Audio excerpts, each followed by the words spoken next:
The voice of the Lady Flames, Jamie Hall.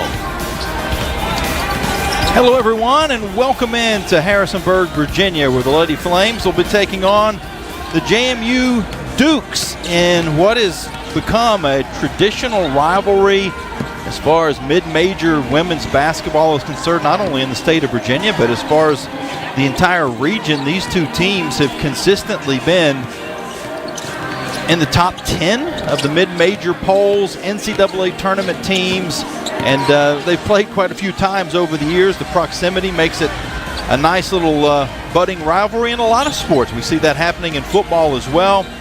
19th time these two teams have played. The Dukes do have the advantage 14-4, but the last time they met up was back in 2023. That was a 67-53 Liberty win in Lynchburg.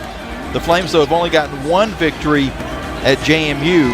They're 1-9 all-time between this building, which is the Atlantic Union Bank Center, and then the JMU Convocation Center, which is just down the road, still upright. It wasn't imploded or anything, so it's still there, but they moved out of that building back in 2020. As a matter of fact, the exact same time that the Lady Flames moved into Liberty Arena. Didn't get to have a full complement of fans the first season because of COVID, but both teams have occupied their new digs for about the same amount of time.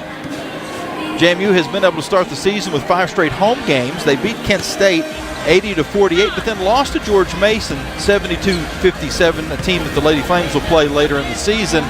That's a good team. That's not necessarily a bad loss, but maybe a little surprising how much the point differential was in that game. And then most recently, JMU beat Queens 87-38. They were 30-6 a season ago and picked to win the Sun Belt for the 3rd year in a row. The Lady Flames come in a 2-0 record, having 2 home games to start the season. They beat Frostburg State 78-49, then ECU 69-53. Flames are a +10 in rebounding against ECU, but also had 25 turnovers in that game.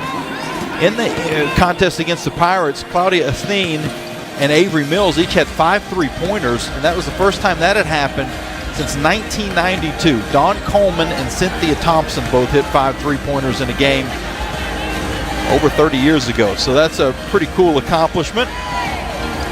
Our Foster Fuels Who's Hot, Avery Mills, she had her first career double-double in the game against ECU, 21 points and 10 rebounds, so a solid game for her. Also, we mentioned Claudia Athene. She has started great this season. She's averaging 13 points a contest, and then Emmy Stout in the post is averaging 15.5 points, which is exactly what Avery Mills is averaging too. And they're both averaging just around 7 rebounds. Emmy has 1 more rebound than Avery does this year, but Avery with those 10 last time out certainly propelled her up the rebounding standings. I know that will put a smile on her face considering how much rebounding is preached in the Lady Flame family. We'll take a break. When we come back, we'll get the thoughts of head coach Alexis Sherrard on today's matchup between Liberty and JMU, which will be just after the top of the hour here on the Liberty Flame Sports Network from Van Wagner. It's Bo time. Carolina legends aren't born. They're handmade, only in Bo's Real Southern Kitchen. It all starts with fresh, never frozen chicken marinated for 24 hours in a flavor-packed blend of bold Southern seasonings. Then we hand bread and fry it to crispy, juicy, mouth-watering perfection. That's not just any chicken, that's the Carolina legend. Order some Bojangles and taste what everyone's been craving since 1977. It's Bo time. At Carter Bank, we believe life is best lived full of opportunities and dreams, of goals achieved and promises kept. We've been creating opportunities for more people and businesses to prosper since 1974. That means great local lending, convenient access to your money, accounts and guidance that make it easier to get more done. We are Carter Bank, the preferred community bank of Liberty Flames Athletics. Visit carterbank.com to learn more. Member FDIC, Equal Opportunity Lender. Hey, Flames fans, Gentry Lock is fired up to join in the excitement this season. Gentry Lock Attorneys knows it's all about preparation, precise teamwork, and a competitive spirit for the hard-fought wins. We've got that down. With our fierce drive to succeed, uncommon thinking, and extensive resources, Gentry Lock helps businesses thrive. We are downtown at 801 Main Street, and we serve the Commonwealth and beyond with offices in Roanoke, Richmond, and Norfolk. All the ways Gentry Lock can help clients succeed is waiting for you at gentrylock.com. At Carilion Clinic, the success of their employees is based on a culture that welcomes them and nurtures their growth. As the largest nonprofit employer west of Richmond, Carillion's team members are always learning and forever curious. Carilion is more than a healthcare system. It's a team of unique individuals doing what matters most, caring for the community. Visit CarillionClinic.org/careers and search their opportunities. Come join 13,000 employees who are Carilion proud. Game day isn't the only adventure. Find yours in Bedford, Virginia. Just down the road, but a world away. Explore seasonal events, cruise the Blue Ridge Parkway, or hike the Peaks of Otter. Enjoy outdoor fun at Smith Mountain Lake or play world-class disc golf. Home to the National D-Day Memorial and packed with small town charm. Bedford has it all. Plan your visit and see the event calendar at destinationbedfordva.com. That's destinationbedfordva.com. You're listening to Liberty Lady Flames basketball on the Liberty Flames Sports Network from Van Wagner. We're walking you up to game time with the Bojangles Tip-Off Show. Pre-game coverage continues now with the thoughts of Lady Flames head coach Alexis Sherrard, presented by Rogers Heating and Cooling. Coach, JMU is probably been the best team in the state of Virginia. If you go by wins over the last 10 years, Liberty and Virginia Tech nipping at their heels as far as wins are concerned. But this is a team that has just been consistent. Coaching change about 10 years ago didn't seem to change much. They might have had one little down year, and they were right back in the mix. What is it about the program that Kenny and Sean have done to have so much success here in Harrisonburg? Well, I mean, obviously it started with Kenny Brooks and now Sean. I mean, they've done an unbelievable job, very good job recruiting. That team has taken on the personality of their coaches, both Kenny and Sean. They're fierce competitors. And, JMU, their teams have been notorious for being very competitive. They're always aggressive. They rebound the basketball at a high level. He does a good job changing defenses. He always has a shooter on that team that give you 25 points a night. This year, obviously, Peyton, I think this is her sixth year now. She's been there for a long time, so she knows the system. She probably knows things that Sean's going to say before he says it. So he does a good job just putting pieces together. He has some quickness, he has size, athleticism, and speed. So they always do a good job just having very aggressive players and putting a good game plan together. They've played 3 games. They had 2 blowout wins, Kent State and Queens. Sandwiched in the middle there, they had a kind of a somewhat lopsided loss. And think, okay, well, that's a positive. Well, the one negative in that is it's George Mason. You're going to play them later in the year, too. So you got two good teams, and George Mason actually came out on the good side of that. But what have you seen, I guess, in JMU? What did George Mason do to be able to solve the Dukes? Well, I saw that game, and I think George Mason, I don't know if it was a career night, but they shot the lights out. I mean, they made... I think they were shooting a high percentage. They may have had, anywhere between 15 to 20 threes. It seemed like everything they threw up, they're on the road. This is at JMU. They just shot the ball really well. I think JMU just ran into a buzzsaw. They just caught them on the wrong night. And, sometimes, when that three is going, it just kind of demoralizes the defense a little bit. It gives a little more fuel to the offense. You're just running with a little more pep in your step when you're making a lot of shots. So I think JMU beat them on the boards, but I think the shooting percentage that George Mason shot on that evening really propelled them, early and often during the whole course of the game. What would you say the keys to getting into Harrisonburg and now with the win will be? Oh, no doubt. We want to limit them to one shot per possession. I mean, he has 4 players that can get double-figure rebounds. So we have to obviously slow them down in transition. They do a great job in transition offense. They look to get it and go. He has a lot of athletic players. And then they shoot and they go get it. They're relentless on the board. So I think we're going to have to slow them down in transition. Our half-court defense has to be solid. We want to contain penetration, protect the paint, and limit them to one shot per possession, which means we have to rebound the basketball. Turnovers, I know we talked about how that was an issue in the ECU game. Do you see them putting anywhere near the same amount of pressure that the Pirates put on? Oh, yeah, absolutely. I mean, especially after watching that game. I mean, Sean's a student of the game, so I'm sure he watched that game. He's going to see, determine where our weaknesses are and try to expose it. So we're anticipating pressure. I know they double ball screens a little bit. We obviously do a lot of ball screen offense. So, we've been in the lab ourselves and obviously trying to recognize our weaknesses, trying to address issues that we have. So I think we'll be prepared. The girls have had a really good week, good couple of days of practice and preparation for JMU. So they won't be exposed to anything that they're not aware of that JMU is going to do. So I mean, we practice against practice against double teams versus ball screens, and obviously whenever we can make shots, that kind of makes our life a little bit easier.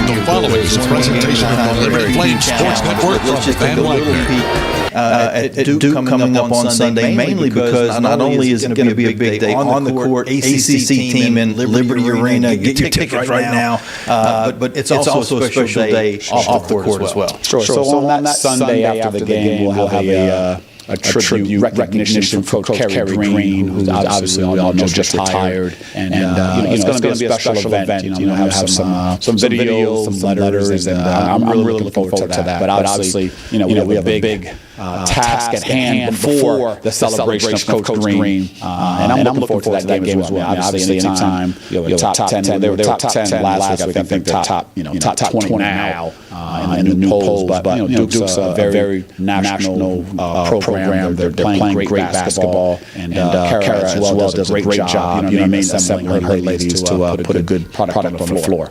And fans got to appreciate just the name recognition of a program like that coming in, playing in Lynchburg. But clearly they've been here before, and they were willing to come back. And we see some coaches that will do that. And we see some coaches that, I'm not going to name any names, some coaches that they've never left their home unless they're playing a conference game. So great on them to be willing to kind of come around the region a little bit, play some tough out-of-conference games. Because they know that when they play Liberty, it's not going to kill their RPI because they're playing a good program that's going to be, if they get the win, it's a road win at a top 100 program, and that's not going to hurt them at all. What they can't do is go play a top 250 team, win or lose, is going to hurt their RPI. So you guys have done a great job kind of positioning yourselves where you can attract some of those teams. We've seen NC State in the past.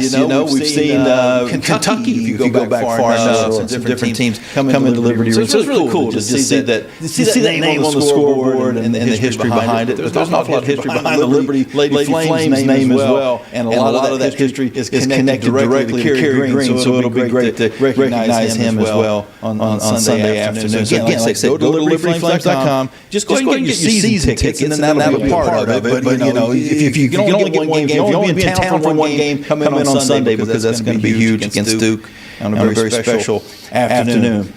Coach, we appreciate your time, and wish nothing but the best in today's game. Thank you. I appreciate it. We'll be back with a relevant tip right after this on the Liberty Flames Sports Network from Van Wagner.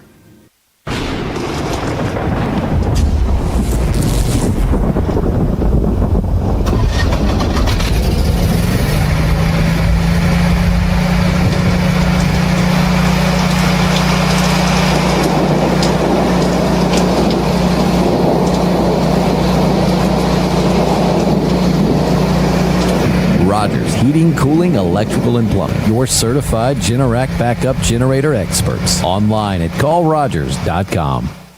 Thousands of our teammates make and deliver 300 of the world's best brands and flavors. Locally. From the heartland to the coast, in big cities and small towns. Our products are moving, and our trucks are rolling. We share a passion and a purpose and we love to refresh and serve our communities. We are Coca-Cola Consolidated, your local bottler. Frank Good Builders is a proud supporter of the Liberty Flames. Frank Good Builders and its partners design and build beautiful custom homes in the Lynchburg and the surrounding areas. From designing a plan to picking out fixtures, Frank Good Builders works with you to design and build your truly custom dream home. Frank Good Builders can be reached at 434-238-3710 or frankgoodbuilders.com. The light from a star can take millions of years to reach Earth. So when you look at a star, you're looking back in time. But I see the future. I see exploration and courage. I see my country finding new horizons out there. And I see giant leaps making a comeback. I see myself. The future is where I'll make history. This message is brought to you by the United States Space Force. More information is available at spaceforce.mil. Turn up the heat. Foster Fuels is a proud partner of Liberty Athletics. Fostering warm moments for 100 years, Foster has been providing exceptional propane and gas services throughout Central Virginia and surrounding areas. From propane to fireplaces and tank installs to tankless water heaters, Foster does it all. Visit fosterfuels.com or download the app to order fuel, pay your bill, and more. Get the customer service you deserve and turn up the heat with Foster Fuels and the Liberty Flames.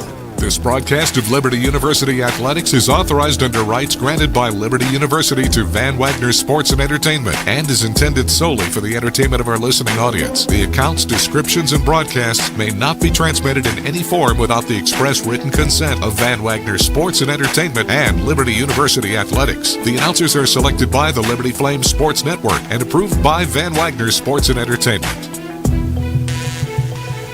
It's time for Liberty Lady Flames basketball. Mills for three. Boom! Avery Mills from downtown. Athene hesitates, penetrates, puts it off the bank and in. Your defending Conference USA champions. Highestaughter gets the rebound, dribbles it up court. Time expires. The Lady Flames win.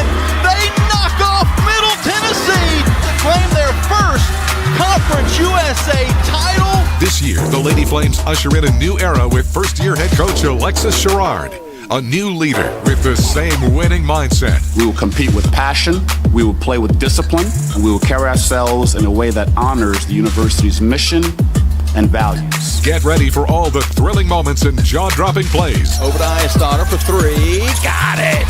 Bo, and she has her shot blocked off of her and out of bounds by Stout. Rebound Highestaughter, and their putback goes in. Nice backdoor pass on the bounce to Stout. Beautiful offense by the Lady Flames. This is Liberty Lady Flames basketball on the Liberty Flames Sports Network from Van Wagner.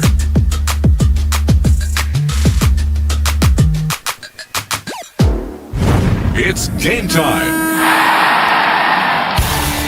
Live play-by-play coverage of Liberty Lady Flames basketball from Van Wagner on the Liberty Flames Sports Network is brought to you by Larry's Tire and Auto Repair, providing preventable maintenance, repair, and service at multiple locations and at larrystireservice.com. By the Liberty Bookstore, the official online store of Liberty Athletics. Lynchburg Nissan. By Peary Family Dentistry. Rogers Heating and Cooling, servicing Greater Lynchburg's HVAC and electrical needs. Segra, offering customized business technology solutions. Learn more at segra.com. By the United States Space Force. And by Thompson Brooks Insurance, planning today for tomorrow. Now let's go courtside for the call of the game.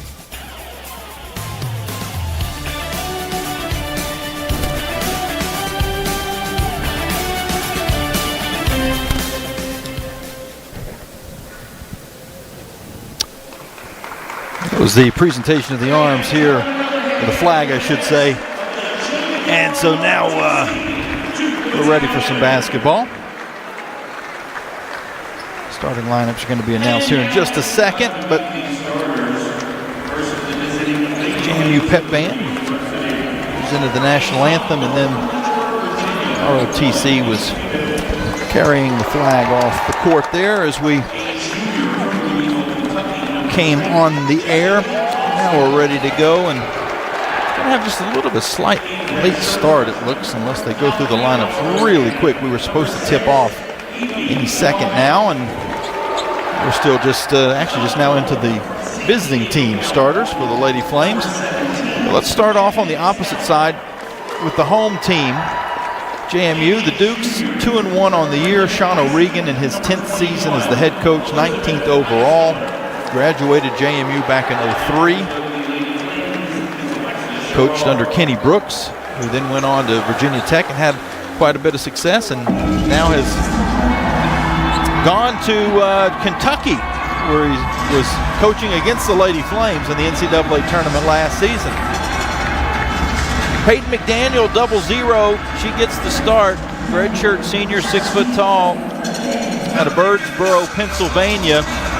She's averaging 19.7 points a game, 6 rebounds. Ashanti Barnes, a graduate student, 6'2" forward from Norfolk, Virginia, wears number 5. She's averaging almost 13 points and 9 rebounds a game. Bree Robinson is number 11, a 5'8" junior from Mississauga, Ontario. Started off at Michigan State. I failed to mention that Barnes, she started at Trinity Valley Community College. Robinson, 8.5 points, 3 rebounds a contest. Zakyla Stevenson's number 21, 5'4" junior from Virginia Beach. Transferred in from Ole Miss, averaging 8 points a game. And Grace McDonough is number 22, 6'2" freshman from Haley'sville, Pennsylvania. 5 points, 3 rebounds for McDonough. For the Lady Flames, there is a change in the starting lineup for Coach Alexis Sherrard. At the point guard position, Claudia Athene is out tonight with illness, so she will not play. Michaela Thompson will get her first start as a Lady Flame. Thompson wears number 3, 5'8" junior from Louisville, Kentucky, transferred in from Boston College. She's averaging 5.5 points a game. Avery Mills in the backcourt with her, 5'9" sophomore from Lynchburg, Virginia, LCA. Number 1, 15.5 points, 7 rebounds after a double-double in her last outing. 21 points, 10 boards against ECU. Ify Nwambi, she wears number 6, 6'2" redshirt freshman from Calgary, Alberta, Canada. 5 points, 8 rebounds a game for Ify. Elizabeth Eyestadter will start at the 3. She's a 6'2" junior from Grindavik, Iceland, number 21. 4.5 points, 4 rebounds for Liz. And then finally in the post, Emmy Stout, number 17, 6'3" sophomore from San Diego, California. Had 16 points, 11 rebounds against Frostburg State. She's averaging 16, round up, 16 points and 8 rebounds a game. Flames are actually in the white uniforms, even though they're on the road. It's a blackout for JMU. They're wearing the all black unis with white numbers. Flames with the white jersey, red number, baby blue trim. The smoke is still wafting from the introductions as it heads towards the rafters of Atlantic Union Bank Center. Holds 8,500. They're averaging around 3,000 a game. The opening tip is in the air and we are underway. The Flames win the toss and they go right on offense to our right. Mills up to Thompson. Thompson with the crowd standing until that first bucket for JMU. On the near wing, it's deflected out of bounds by Robinson. The Flames will trigger in front of the JMU bench.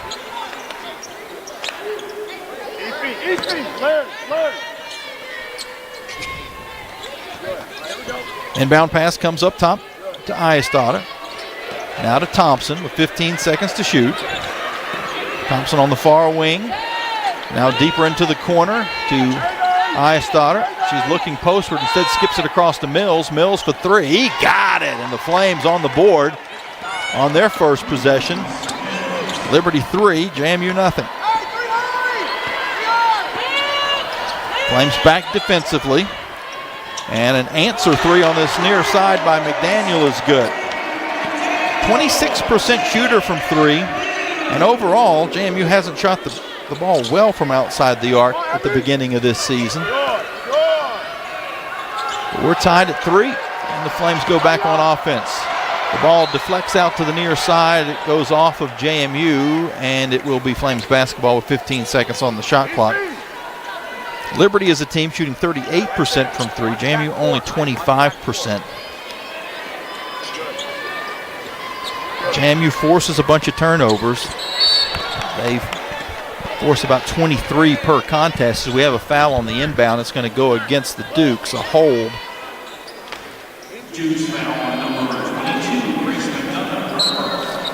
Grace McDonough picks up the personal foul. And the Flames will inbound. It comes into Stout. And Stout double team down low, tried to get it up to the rim, and it actually went over the backboard. Flames come up empty on that possession. They show some three-quarter court pressure, maybe just trying to slow the pace down more so than to try to force a turnover. And they accomplish that as JMU gets the ball with 15 seconds on the shot clock into their offense. Dribbling along the baseline is Robinson, and she stepped out of bounds.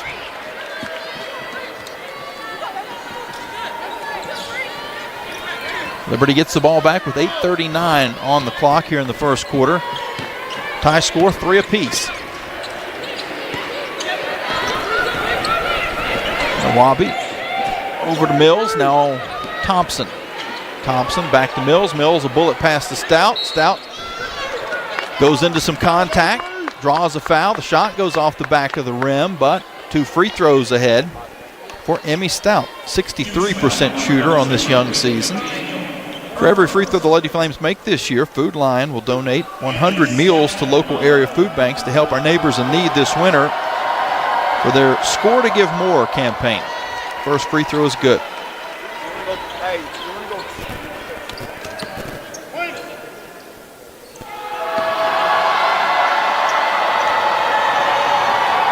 Emmy's second free throw is up and also good. Flames lead 5-3, again showing that three-quarter court trap. JMU gets it across half court, and the Flames back into a 2-3 zone. In the middle to Barnes. Barnes turns, fires, but missed. Nawabi gets the rebound and went to the floor with it, so they'll call her for a traveling violation. That's always an interesting call for me. If you fall straight to the ground, they usually don't call the travel. So is it just about moving a little bit once you get to the ground? Because it seemed like that whistle blew before we even knew if Emmy was going to move on the ground. Because you see players dive to the floor. I don't know. Sometimes I think the whistle's just a little too quick on those. Inbounds comes to McDaniel. Her three-pointer is short. And Nyastar gets the rebound. Liz across half court to Thompson. Thompson in the corner to Mills. Mills for 3. No. Rattles out. But an offensive rebound by Nawabi. Mills and her post entry goes astray, but a foul is called against JMU and another one on McDonough. Grace McDonough has picked up 2 quick fouls. So she'll have to check out of the game. Brianna McLeod comes in. She has played limited, not limited minutes. She doesn't played nearly as much as McDonough, but she is an experienced 6'3" junior. Transfer from SMU. Top of the arc, Nawabi now to Thompson. Thompson drives and kicks outside to Stout. Now to Ayesdaughter. She drives, cross-court pass to Thompson. She's left open for 3, too strong, and the rebound to JMU. Heard Coach Sean O'Regan talk about how this was going to be a rebounding slugfest as Barnes dribbles it off of her foot. And the turnover will give the ball back to the Flames. At least in the early going, the Flames are ahead in the turnover battle. Only 1 giveaway, and they've forced 2. Liberty on offense to our right. White unis against the black-clad Dukes. Stout goes along the baseline, missed the shot, got her own rebound, goes back up and scores. And I say got her own rebound. That might actually be credited as a steal because she kind of took that away from the JMU player that had already secured it. We'll see how that goes into the record book. On the near side, Robinson for JMU. Top of the arc, Stevenson. Stevenson's going to drive. She's cut off. Has to kick it back outside to Robinson. Robinson cross court to McDaniel. McDaniel, baseline floater is no good. Stout with the rebound, and the Flames have the basketball and a 4-point lead. This is the largest lead of the game so far. Stout to Thompson. Thompson around a screen, finds a little space, goes back to Nawabi. Nawabi lost the basketball out of bounds. So both teams with a couple of miscues on dribbles in the last 3 possessions. 4 possessions. Slight pressure as the Flames fall back now defensively, and Stevenson will run the offense to the top of the arc for JMU. Now into the paint and kicks to Barnes. Barnes for 3, way off the mark. Rebound all the way to the far side. I don't know if that even caught rim. Flames with the ball. Eyestadter drives through, scores, and draws the foul. Liz will step to the line for a chance at a 3-point play. No one really picked her up, and so she just kept going. By the time the help side got there, it was too late. And a chance for the Flames to extend their lead out to 7. Elizabeth averaging 75% at the free throw line. Again, early in the year, but she's usually a solid free throw shooter and makes this. Liberty's up 10-3.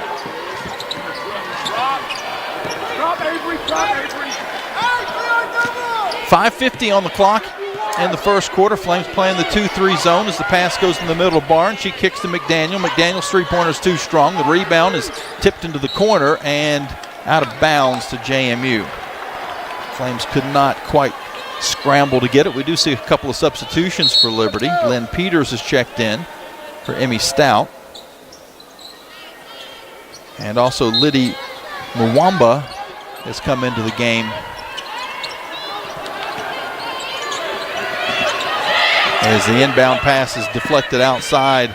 McDaniel will take about an 18-foot jumper and hit just inside the arc. Mwamba has checked into the game for Nawabi.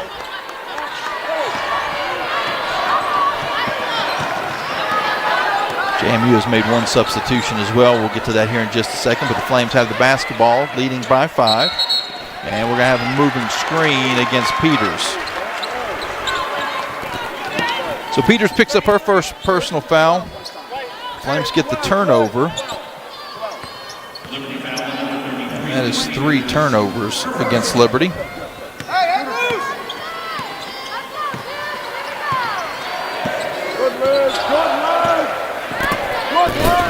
Marshall has come into the game.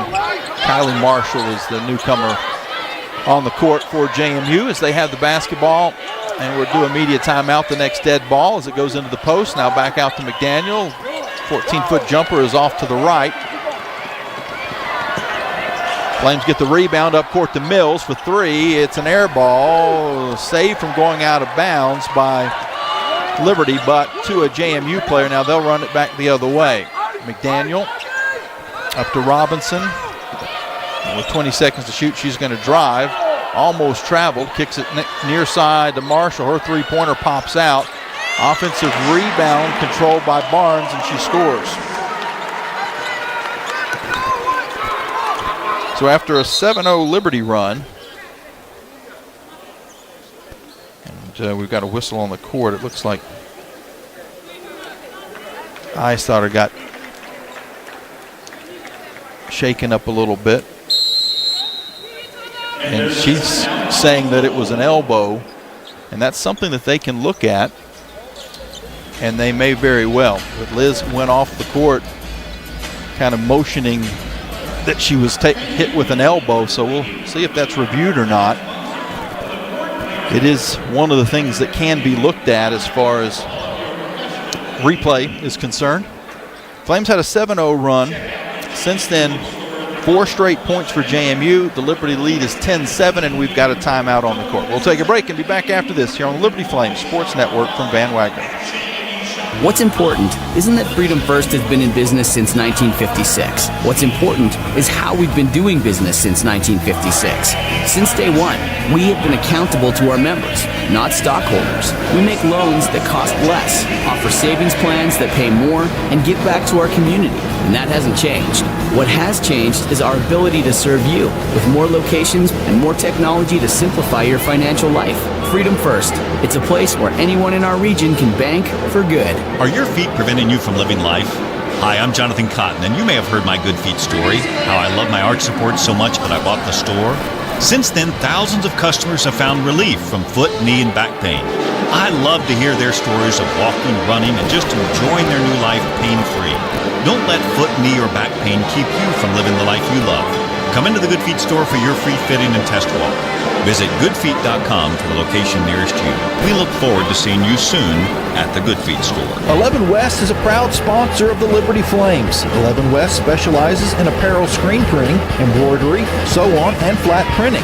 From the design phase with their graphics arts team to the finished product, 11 West collaborates with each client to craft custom apparel and promotional products. For more information, visit 11west.com, call 540-639-9319, or stop by their location at 6598 New River Road in Radford. 11 West, outfitting America in logo wear. Now back to Lady Flames basketball on the Liberty Flames Sports Network from Van Wagner.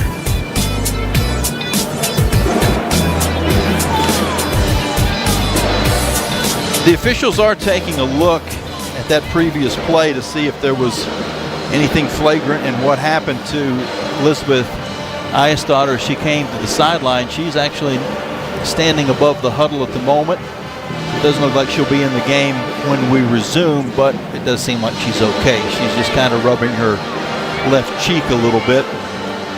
3 officials are having a lengthy discussion, kind of an animated discussion, to be honest. So there may be some differences of opinion as to what they saw on the play. I'm not sure.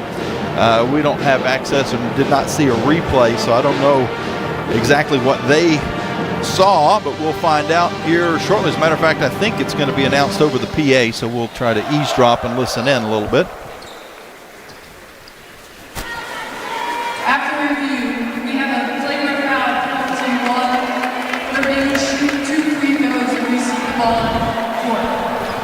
So it will be a flagrant foul against JMU. Flames will have the basketball and get a couple of free throws. And since Liz came out of the game, I think Liberty will be able to choose who shoots those free throws. So a flagrant 1 against JMU will kind of turn things around a bit here. The Flames are up 10-7 with 4:20 to go in the first quarter. Now they'll have the ball after they shoot 2 free throws as well.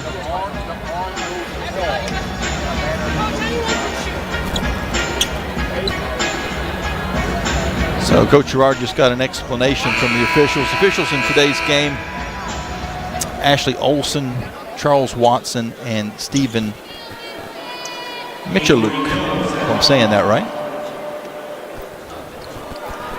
Avery Mills will shoot the free throws for Liberty. Avery 2 of 2 on the year.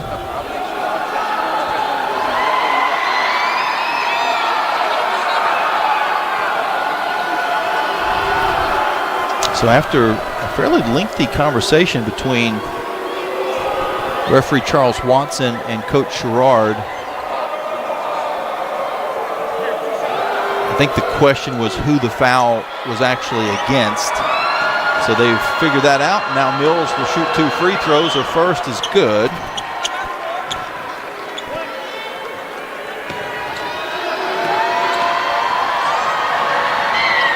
And her second is good as well. Liberty has led throughout. Hit the first basket of the game. It was tied at 3. Then a 7-0 Flames run gave them 7-point lead. They're currently up by 5, and they've got the basketball. after the flagrant foul on Ashanti Barnes, who is not in the game at the moment. Flames with the ball.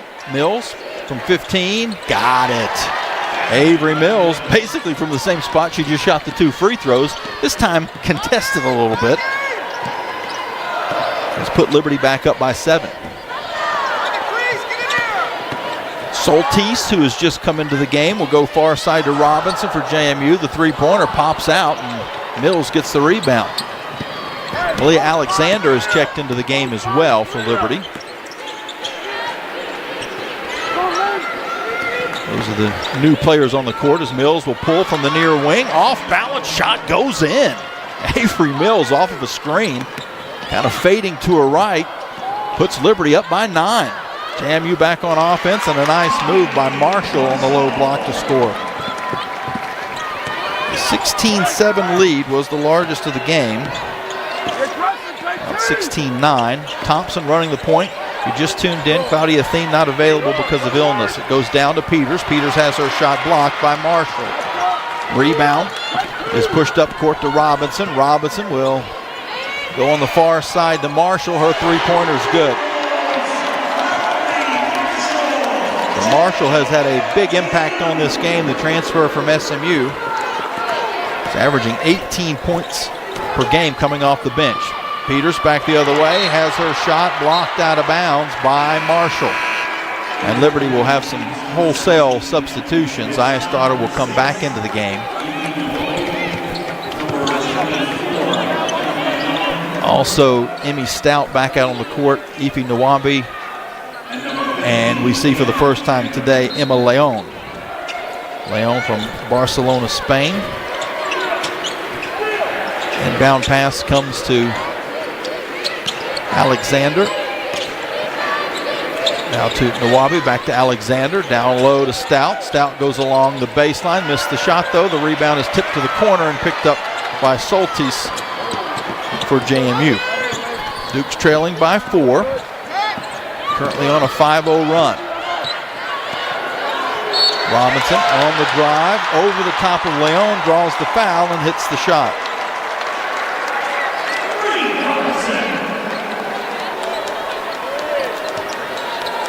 Now a 7-0 run with a chance to be 8-0 for JMU.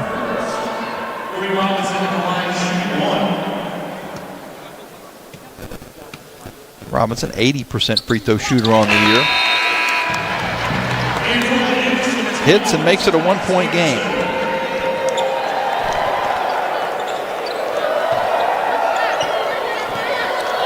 Leon will run the point for Liberty. Cross half court, being guarded by Stevenson. Now up top to Alexander. Leon in the corner. Nwabi. Nwabi drives into the paint on the left side. Gets through but missed the shot. Rebound JMU. They've got a chance to take their first lead of the game. Stevenson. Nice job to get into the paint. Goes into some contact. No call either way. The Flames must have got a piece of the ball as they come out of the pack with it. Ife Nwabi on defense. Up court to Iastata. She steps back for 3. Boom! Liz from 3rd Street and the Flames end the 8-0 run and retake a 4-point lead. Right back up court. A 3-point answer from Marshall is good in the near side corner.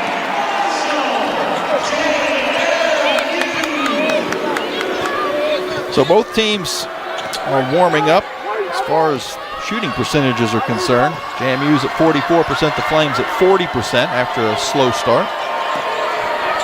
Alexander over to Iastata. Her pass is then picked off. Taken away by the Dukes. Peyton McDaniel, their leading scorer. Back to Marshall, another 3 in and out. And the rebound muscled in by Stout, and she draws a foul against McLeod.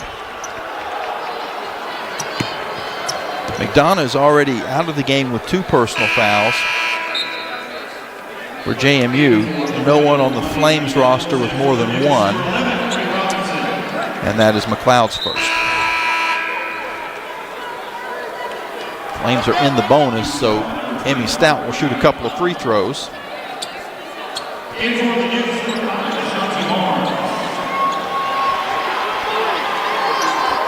Flames in the game so far have hit a couple of three-pointers. Those three-pointers brought to us by Haley's Appliance and Outdoor. Stout's first free throw is off. Hit the back of the rim and popped out.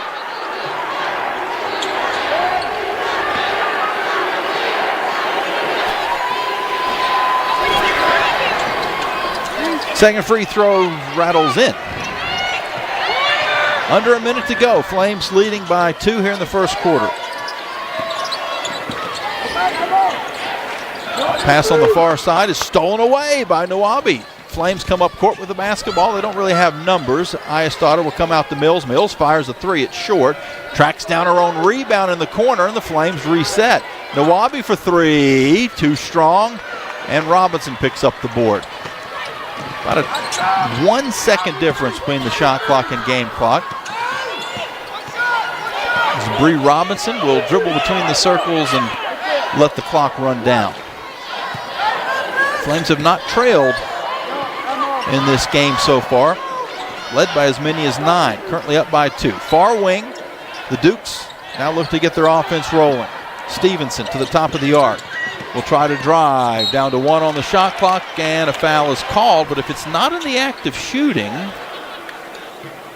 then that's not a bad foul, because there's 0.8 of a second, and JMU will have to inbound now. Flames had actually a couple fouls to give. JMU's going to have to inbound and shoot rather quickly. Inbounding is Kylie Marshall.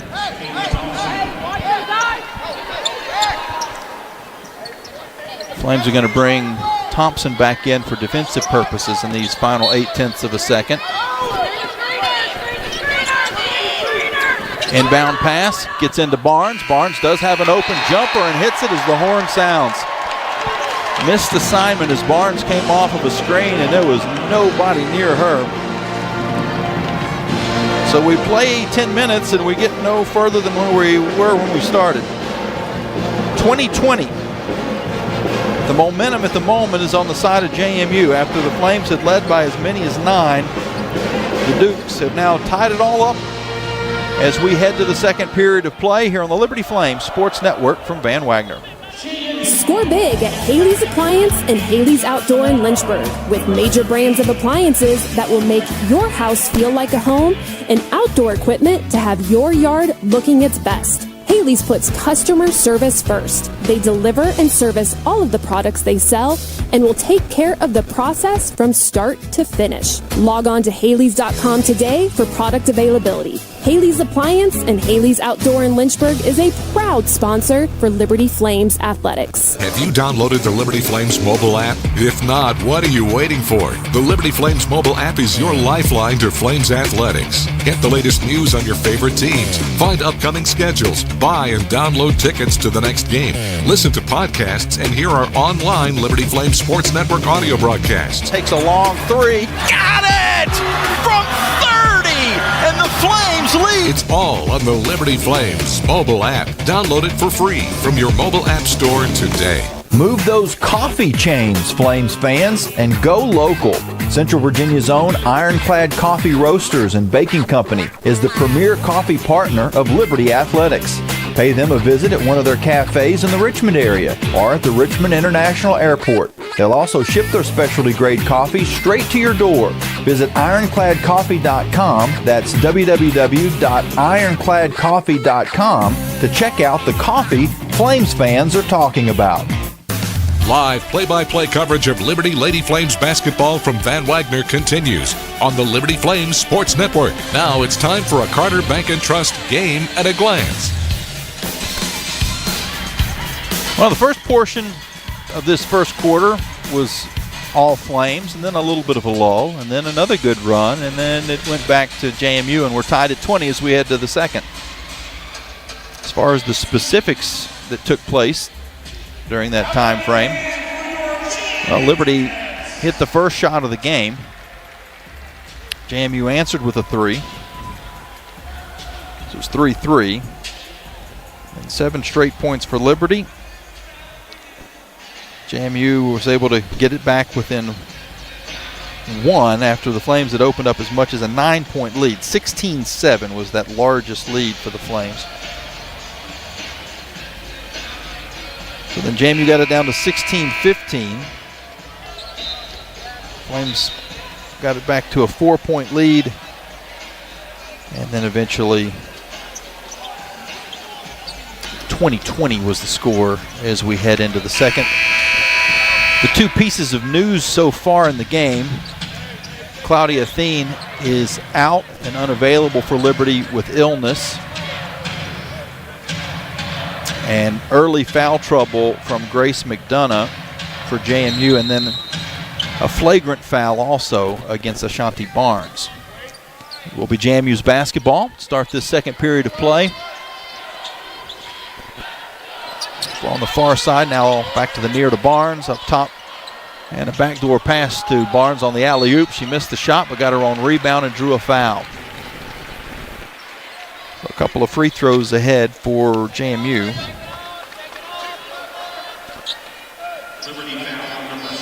So it'll only be the second and third free throws of the game so far for the Dukes. Flames are 6 of 7 at the line. Liberty was 35% in the first quarter, JMU 44% as this free throw falls through, and the Dukes have their first lead.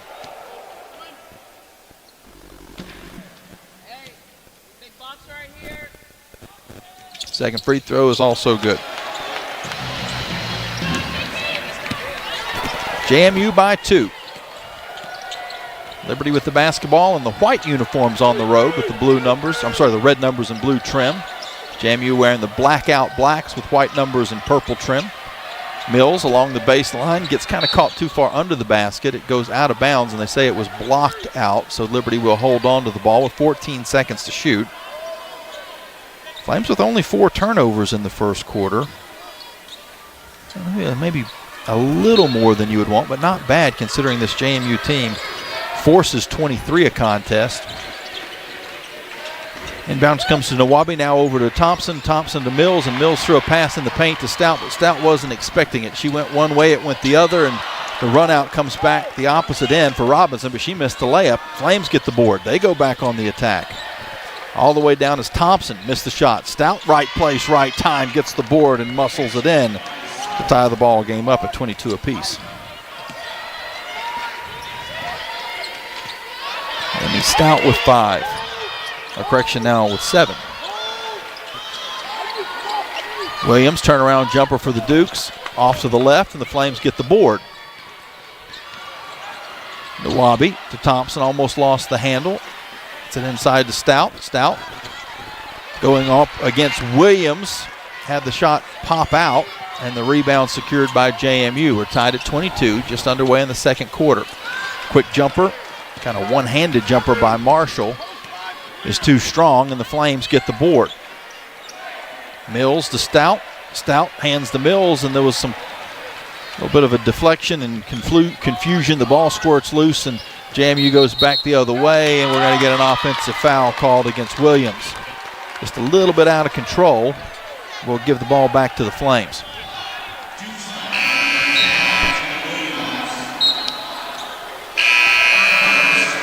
.8:13 on the clock here in the second quarter. Liberty will be inbounding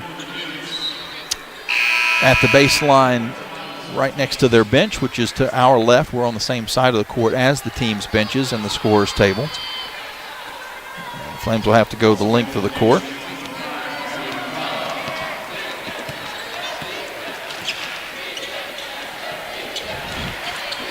Nawabi over to Eyestarter. She was the one that took the brunt of that flagrant foul earlier in the game. It seems to be okay from that. Thompson at the top of the arc. Picks up her dribble. Back to Nawabi. Nawabi pulls up and missed the shot, but it comes back to her. However, the shot clock is about to expire, and the horn will go off before anything more can happen.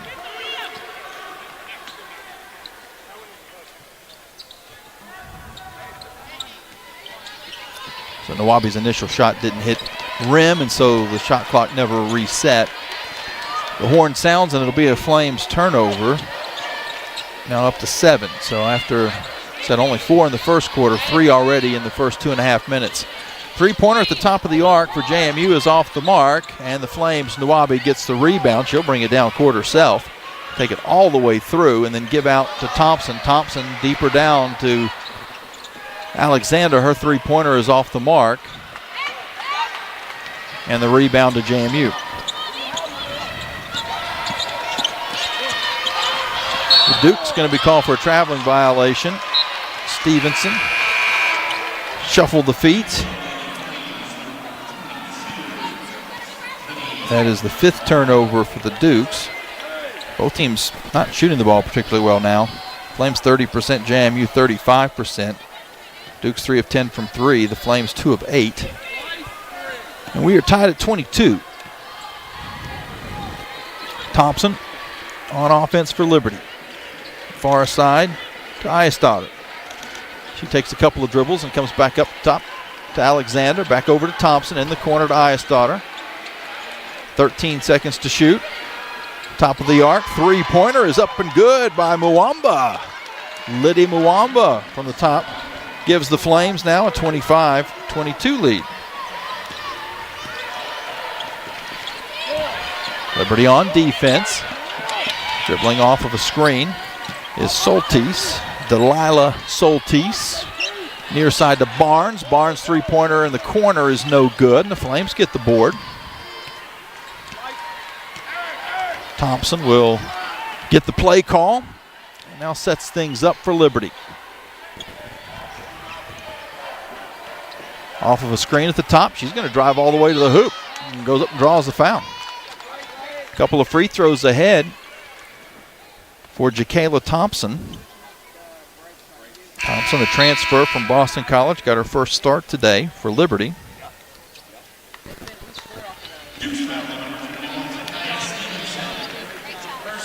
And I believe that would be her first start anywhere. I believe that would be Thompson's first start anywhere. Is that correct? She did have 3 at Boston College. Okay. Limited minutes at Boston College, but 3 starts. Oh, good for her.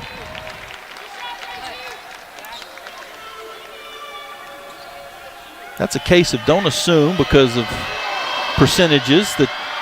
And that's been, we've seen that sometimes here at Liberty as well. We've had a couple of players that had kind of leadership traits, like Ellie Rollins got some starts, but if you just looked at her season totals, didn't have a lot of minutes played, didn't have a lot of points scored, but had some intangibles that got her some starts. Well, the free throws are good, and the Flames lead 27-22. 5:45 to go in the second quarter. A three-pointer at the top of the arc by McDaniel was halfway down and popped out. The rebound was taken initially by Soltis and then lost out of play to Liberty. Flames on a 5-0 run, or correction, a 7-0 run. After trailing for the first time by 2 early in this second quarter. Liberty throws the ball away on this possession, though, and JMU's back on offense. Robinson at the top, hands off. Soltis, she drives. Thompson is on her, forces her to pass to Barnes. Barnes takes it into the paint, and it's stolen away by Malia Alexander. She came over on the help side and picked her pocket. Flames Thompson back up court. Lost the basketball out of bounds. So the Flames get a turnover and then unfortunately give one back. Liberty does lead, though, 27-22. Now with 4:54 to go in this second quarter of play. We've got a timeout on the court. And we will be back after this on the Liberty Flames Sports Network from Van Wagner.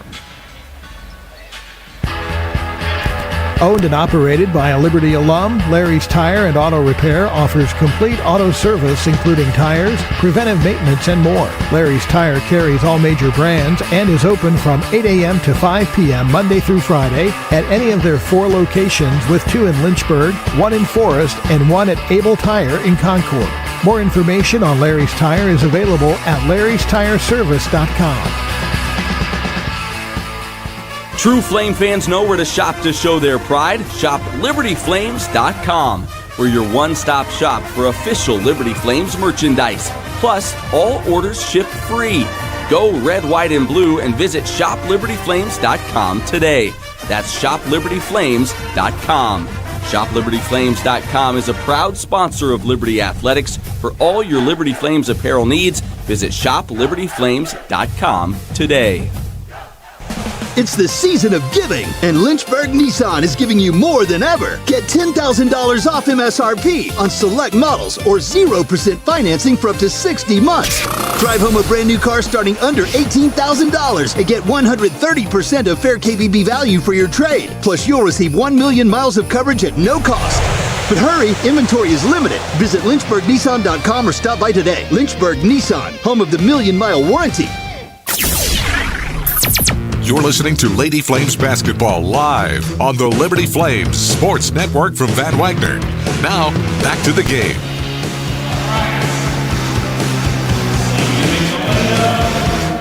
Liberty 27, JMU 22. 4:54 on the clock here in the second quarter. Flames have led by as many as 9. They've trailed by 2. That was at the very beginning of the second quarter. It was tied after 1.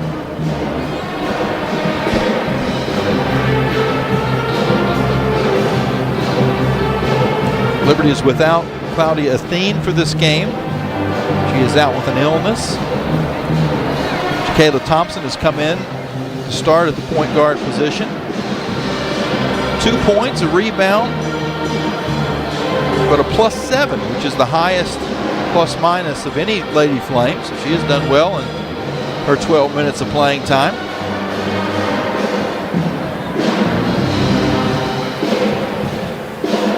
Liberty's leading scorer is Avery Mills with 9 points.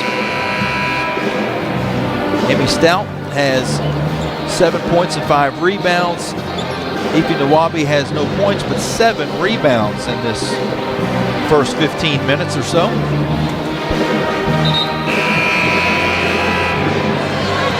Both teams shooting the ball poorly. Liberty 33%, JMU 31%.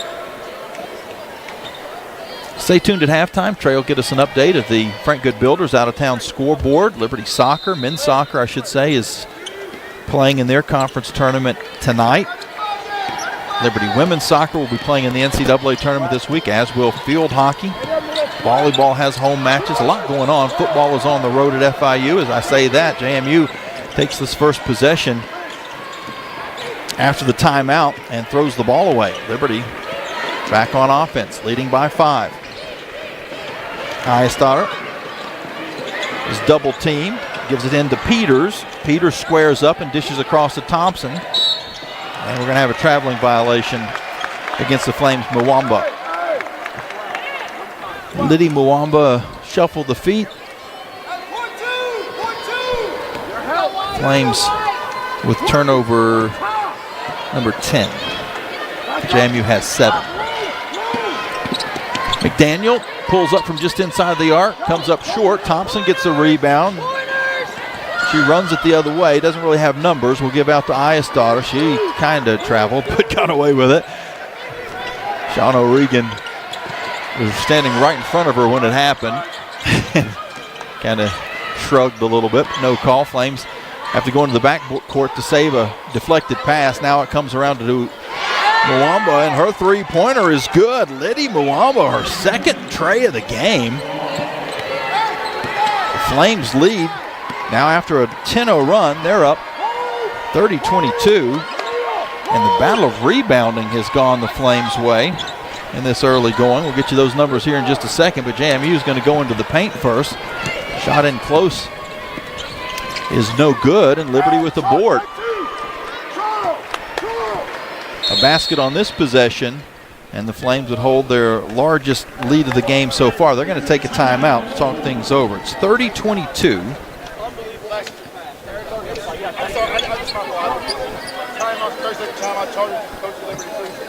So Liberty will have 20 seconds to shoot when play gets back underway. But I mentioned the rebounding. Flames have out-rebounded the Dukes so far, 23-13.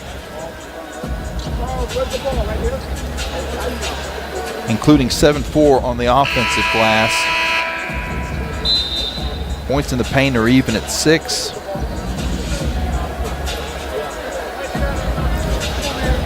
Second chance points, JMU actually does have a slight edge, even though Flames have more opportunity. JMU has a 6-4 lead in the points off the paint. Points off turnovers, even though the Flames have 3 more turnovers, 10-7. Flames actually have 7 points off turnovers, and JMU, they don't have any. Liberty with the basketball. Mwamba back to Thompson. Thompson dribbles at the top of the arc, goes over to Mills. Mills back to Thompson again. Thompson with 10 seconds to shoot in the far wing to Mills at the top of the arc. She clears a little space, fires the 3 and nails it. Wow. Avery Mills. Jab, created the necessary property and was able to rise up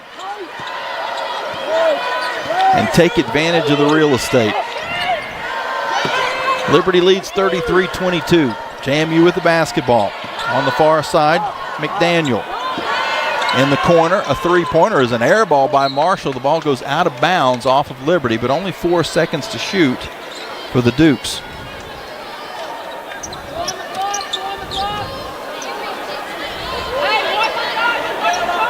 Inbounding will be McDaniel. Redshirt senior, averaging almost 20 points a game. Gets it into Barnes. Barnes takes it into the paint and banks it in as the horn sounds. That ends the 13-0 Liberty run. Thompson double teamed at midcourt, in some trouble, and they're going to take a timeout. Flames will take their second timeout of this first half. They'll have 2 remaining. JMU has all 3 of theirs. That three-pointer a moment ago by Mills gave the Flames an 11-point lead. That was the largest of the game so far. Flames have trailed by as many as 2. Actually, only on one occasion they trailed by 2. It's currently 9, 33-24 with 2:12 to go until halftime. Flames are now 5 of 11 from 3. Even though no other shooting percentage for either team is good in the game, the Flames' three-point shooting does stand out. Liberty with 18 seconds to shoot, inbounding near midcourt. Inbound pass comes to Mwamba, now far side to Mills, deeper in the corner to Eisdotter. She dribbles to the top and goes to Mwamba.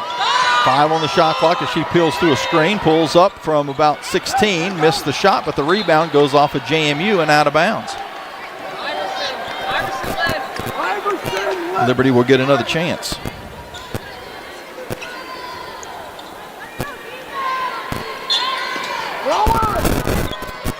Thompson inbounds up top to Eisdotter. Now to Mills, and the pass is picked off. A run out the other way for Robinson, who missed the layup. Liberty got the board. The lead holds at 9. JMU was wanting a foul as Mills was tracking down Robinson. They say she pushed her in the back. Might have been some mild contact, but the official didn't deem it being enough, I guess. Mwamba with the basketball for Liberty to Eisdotter. 6 seconds to shoot as Liz comes around a screen and then bounces a pass inside to Stout. What a catch and finish by Emmy Stout. The catch was more difficult than the shot. Once she got the basketball, the rest was easy. That was a tough catch in traffic. Liberty back up by 11. Approaching the 1-minute mark of this first half. McDaniel down low, out to Barnes. Barnes' three-pointer is good. So the crowd that had been silenced now comes alive. Not quite as big as some of the crowds that JMU has had during this 5-game homestand to start the season, but they always have a pretty good advantage here on their home court. Mills with the basketball. She dribbles around a screen, goes along the baseline, now cuts back. Mwamba into the paint. Her floater is good. Nice move by Liddy with 30 seconds to go in this first half. Second quarter is winding down. The shot clock is off. Liberty's up 37-27. JMU can hold for the final shot. Robinson, near side McDaniel. Her three-pointer is in and out, and there's actually some time to go. 6 seconds for Liberty. Mills down to 3 across half court. She's going to get the shot up at the buzzer and banks it off the mark. She got it up through some traffic. There was actually contact between her and a couple of JMU players as she took that shot. It had a chance. It goes to the right. And we go to the intermission with the Flames on top 37-27.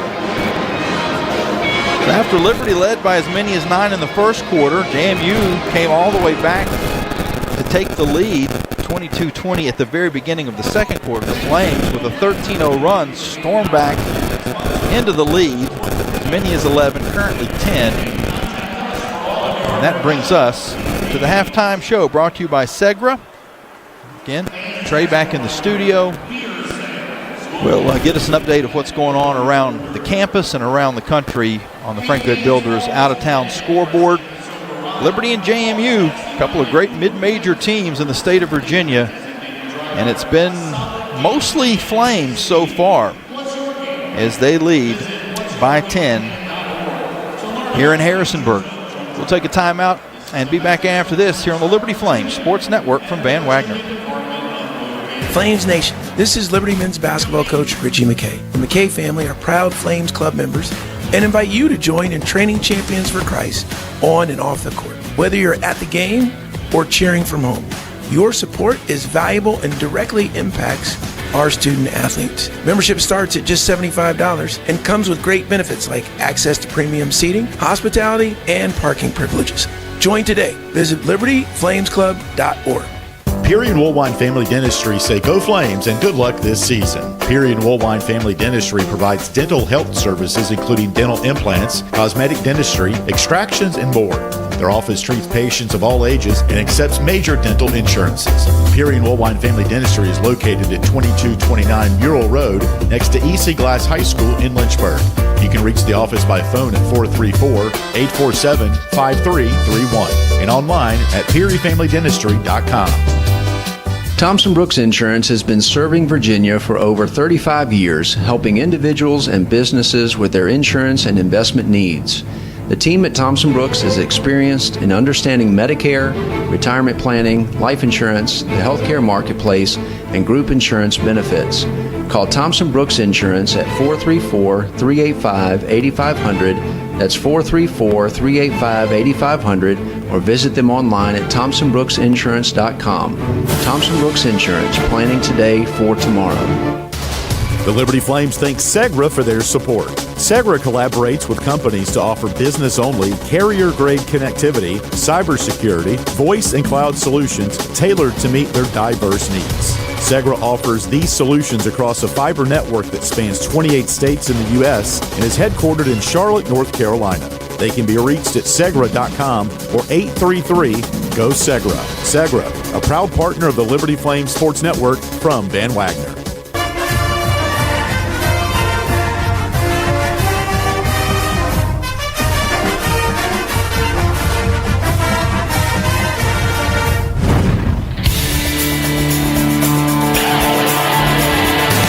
First half is history. Now it's time for the Lady Flames halftime report, powered by Segra.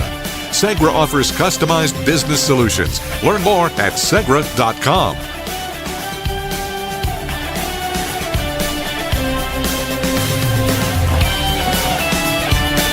Halftime here for you as your halftime score. The Dukes trailed the Lady Flames 27-37 in a battle of Commonwealth teams, two of the better programs in the Commonwealth. I know Jamie pointed this out during the pregame show with Coach Sherrard, how JMU leads the area in wins since the start of the since 2000 amongst women basketball teams, with Virginia Tech and Liberty right behind them.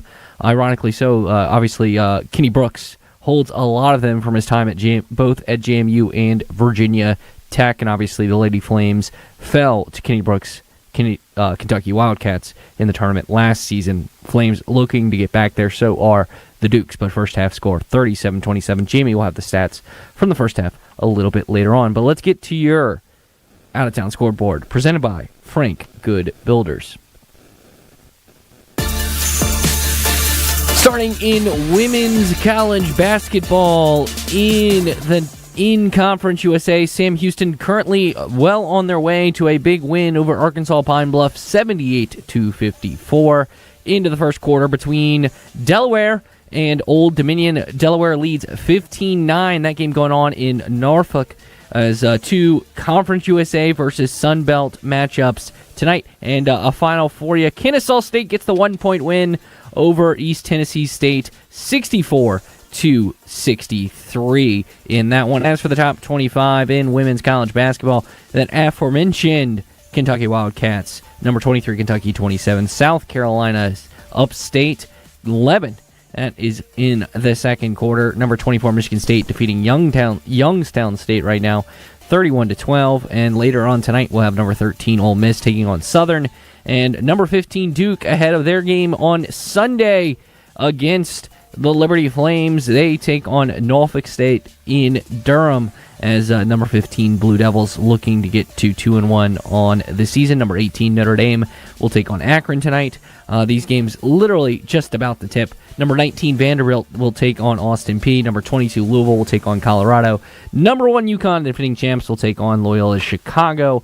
Iowa State will take on Valparaiso later on tonight, and TCU will take on Tennessee State. Number 5 LSU will take on Charlotte, and number 6 Oklahoma will take on Kansas City later tonight. As for men's college basketball, a couple notable games. How about some area teams for you? VMI currently up at half, 40-35 over the University of Virginia Lynchburg. In that one, Georgetown defeating Binghamton, 16-9. Just couldn't get that word out. Number 20 Tennessee about to tip off against North Florida. Other local notes: JMU on the road. They're taking in Farmville. They'll take on Longwood tonight at 7 p.m. East Tennessee State will take on Northern Kentucky. VCU will take on St. Peter's in the Siegel Center in Richmond, Virginia. The Hokies, Virginia Tech, will take on St. Joseph's at 7 p.m. in a matter of moments, as well as a lot of basketball action. And of course, the number 1 team in the land, Houston, will take on Oakland later tonight, and other games in men's college basketball tonight of note. Not a lot of ranked matchups. Interesting matchup down in the ACC in Raleigh as NC State will take on UNC Greensboro. Of course, the men will take on NC State later on in the season for them as well. So keep that, if you're a Flames fan, maybe get your eyes on that after you finish listening to our broadcast here as well. All right, when we come back here on our halftime show, we will update you about the Liberty Flames. This is the Liberty Flames Sports Network from Van Wagner. Is based on a culture that welcomes them and nurtures their growth. As the largest nonprofit employer west of Richmond, Carillion's team members are always learning and forever curious. Carillion is more than a healthcare system. It's a team of unique individuals doing what matters most, caring for the community. Visit CarillionClinic.org/careers and search their opportunities. Come join 13,000 employees who are Carillion proud. At Carter Bank, we believe life is best lived full of opportunities and dreams, of goals achieved and promises kept. We've been creating opportunities for more people and businesses to prosper since 1974. That means great local lending, convenient access to your money, accounts and guidance that make it easier to get more done. We are Carter Bank, the preferred community bank of Liberty Flames Athletics. Visit carterbank.com to learn more. Member FDIC, Equal Opportunity Lender. See Flames football in another Conference USA clash. 10-5 pylon. He's in! Liberty takes on Missouri State this Saturday at Williams Stadium in Lynchburg. Kickoffs at 1 p.m. Help a child in need. Bring an unwrapped gift to the game to donate to Toys for Tots. It's also our military appreciation game. First 3,000 fans will get a Liberty USA hat. Liberty versus Missouri State. See USA football this Saturday in Lynchburg. Touchdown, Liberty! Tickets at lufootball.com. You're listening to Lady Flames Basketball live. Now back to the halftime report, powered by Segra on the Liberty Flames Sports Network from Van Wagner. Flames hold a 10-point lead at the half over the JMU Dukes as they are on the road tonight. The Flames looking to improve to 3-0 on the season to get a nice non-conference win over an in-state opponent in JMU, a really good program in JMU that has been battling in the Sun Belt. As for what's up next for the Flames, of course, men's soccer is going to be taking on Houston Christian. That's set to start in about 1 hour from now. They are in the next round of the OVC tournament as they take on the number 2 seed Houston Christian in that one. As what else is coming up for the Lady Flames as well? Field hockey about to take action as number 10. They will take on number 10 Syracuse in the NCAA tournament. You have the NCAA Division I Southeast Regional Championships in cross country on Friday, as well as women's volleyball will take on Western Kentucky on Friday, and then number 8, then women's soccer will take on the 8th seed Clemson down in Clemson on Friday as well. That is what's coming up for the Flames. Then obviously more action for them on Saturday as well, including men's soccer back in action. If they were able to get the win in the OVC tournament, that will be the championship game. Women's volleyball will continue their action against Western Kentucky as well. Football, of course, will be down in Miami with taking on FIU. 3:30 airtime for that game on the Liberty Flames Sports Network, as well as the Journey 88.3 FM. You can do the Liberty Flames Sports app as well. Alan York and the crew on the call of that big game as the Flames look to bounce back after a tough loss to Missouri State this past Saturday, looking to get one down in Miami and maintain a chance at 2-1 down the stretch gets them to bowl eligibility, and that's the goal for the team in this one. And looking at our score here, halftime, Liberty 37, JMU 27. We'll be back. We'll head back out to JMU. We'll head back out to Harrisonburg, JMU Hall, with the second half statistics. You're listening to Liberty Flames Sports Network from Van Wagner. It's bow time. Carolina legends aren't born. They're handmade, only in Bo's Real Southern Kitchen. It all starts with fresh, never frozen chicken marinated for 24 hours in a flavor-packed blend of bold Southern seasonings. Then we hand bread and fry it to crispy, juicy, mouth-watering perfection. That's not just any chicken, that's the Carolina legend. Order some Bojangles and taste what everyone's been craving since 1977. It's bow time. Hi, it's Jonathan Cotton, and people often ask me, what is the Good Feet store? I respond, we are an arch support store. When you come in, our staff is going to welcome you and listen to your needs. We want to learn about you, your lifestyle, your work, and the types of shoes you enjoy wearing. Then after measuring your feet, we are going to fit you from a selection of over 300 styles and sizes of arch supports. Come into the Good Feet store for your free fitting and test walk. Visit goodfeet.com for the location nearest you. We look forward to seeing you soon at the Good Feet store. Thousands of our teammates make and deliver 300 of the world's best brands and flavors, locally. From the heartland to the coast, in big cities and small towns. Our products are moving, and our trucks are rolling.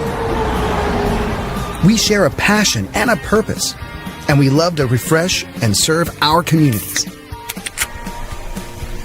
We are Coca-Cola Consolidated, your local bottler.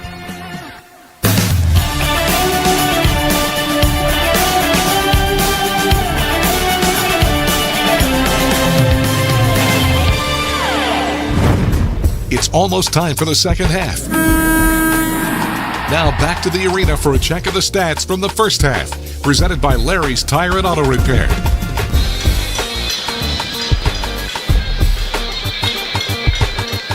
And welcome back into Harrisonburg. As we head to the third quarter, Liberty is on top of JMU 37-27. Flames had a 7-0 run early. JMU had a 15-4 run late in the first quarter. Led 22-20 at the beginning of the second quarter, but then 13 straight Flames points. Liberty was up by as many as 11, and they currently lead by 10. Avery Mills with 12 points at halftime, 4 of 8 shooting, 3 rebounds.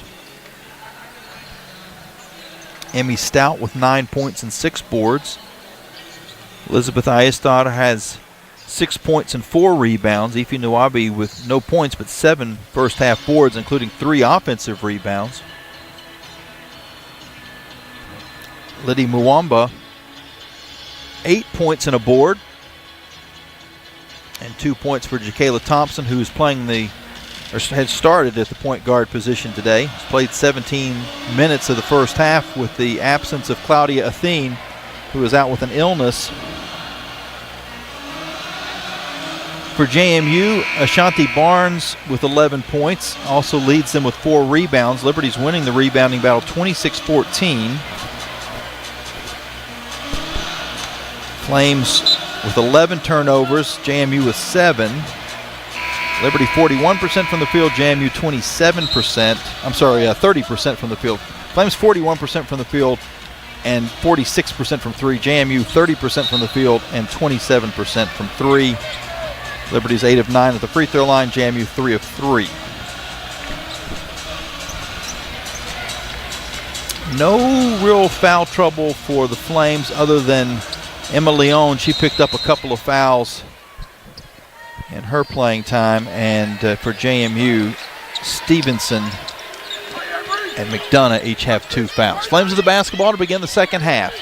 Liberty attacking to our left in the white uniforms, even though they're on the road. Red numbers, baby blue trims. It goes into Nwabi. She'll fade, but off the back of the rim, and no good. Rebound to JMU. They're in the blacks. The blackout unis with white numbers and purple trim. McDaniel off of a screen will pull, but missed, and the Flames are able to get the rebound. Ayestad actually fought it away from her teammate and gets it up court to Thompson. Thompson's baseline jumper comes up short. Rebound JMU, Barnes. Barnes trying to transition. She goes the length of the court but missed the lay-in, and Nwabi gets the board for Liberty. Nwabi to Ayestad.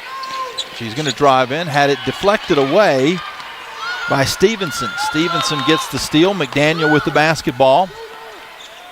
McDaniel drives and flips it up over her head, kind of behind her head, and missed the shot. It looked good, but it just didn't fall through, and neither team has scored a point in the second half so far. Still 37-27, a minute 20 in.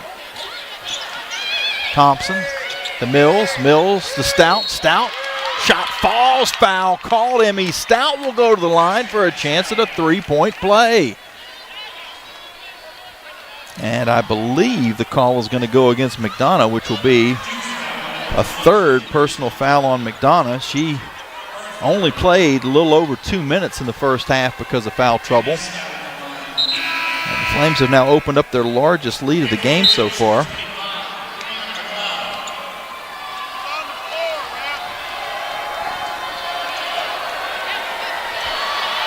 Emmy Stout, 63% shooter coming into today from the free throw line. Missed the shot, but the Flames get the rebound. Nwabi resets things. It goes over to Mills. Mills drives and kicks. Ayestad for 3, short, but out of bounds off of JMU, and Stout comes up a little bit hobbled as I think she took a little contact in the fight for that rebound. Liberty will have 20 seconds to shoot. 8:24 to go in the third quarter.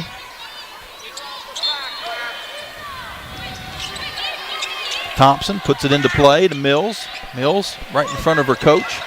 Will dribble out and then lob to Stout. Stout's double team and coming across on the backside to steal the basketball with Stevenson. Stevenson down court to a wide open McDaniel. Her 3-pointer is short though, and the Flames get the rebound. Nwabi again with the board. She is over 10 for the ball game.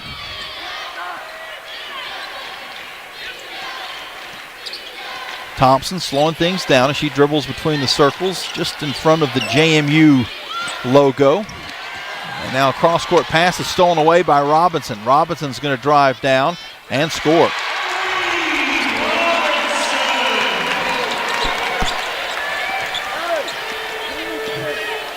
So the 39-27 Liberty lead was the largest of the game. It's now 39-29. Ayestad along the baseline.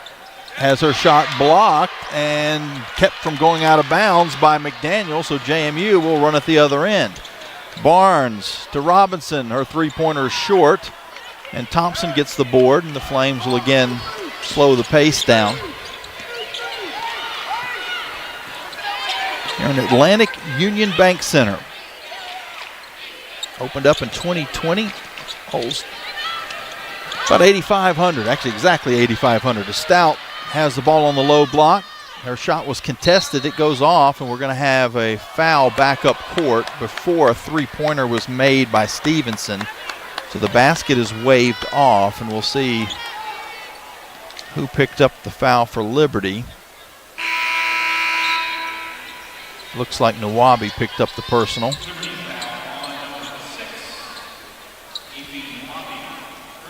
So Nawabi with 2.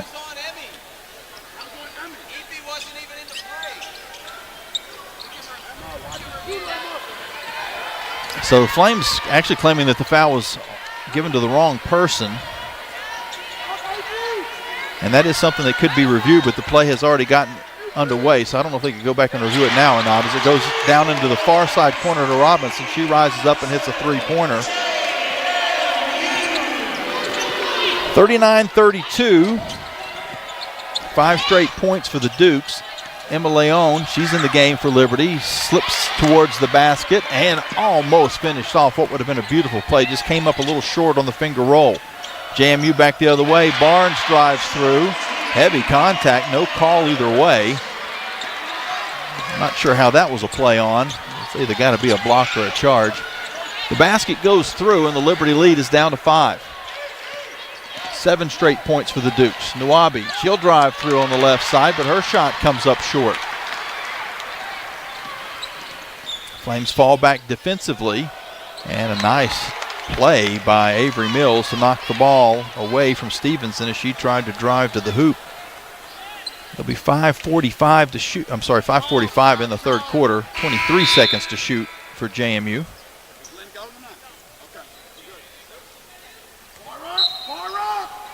JMU on the baseline. McDaniel to Barnes. Barnes' jumper is short, air ball. Eyestaughter with the board. Leon, the freshman from Spain, running the point now. Comes near side, eventually to Mills. Mills pulls from just inside the arc and hits. That's a tough shot by Avery Mills. That ends the little mini run for JMU. Puts the Flames up 41-34. Dukes on offense. The Barnes, 16-foot jumper left open, she hits. Barnes averaging a little over 12.5 points a game.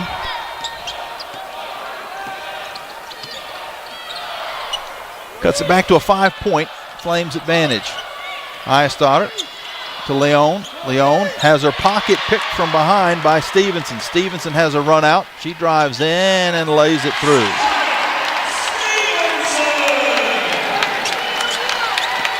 It's a 3-point game. Liberty's double-digit lead, which is as many as 12, has evaporated.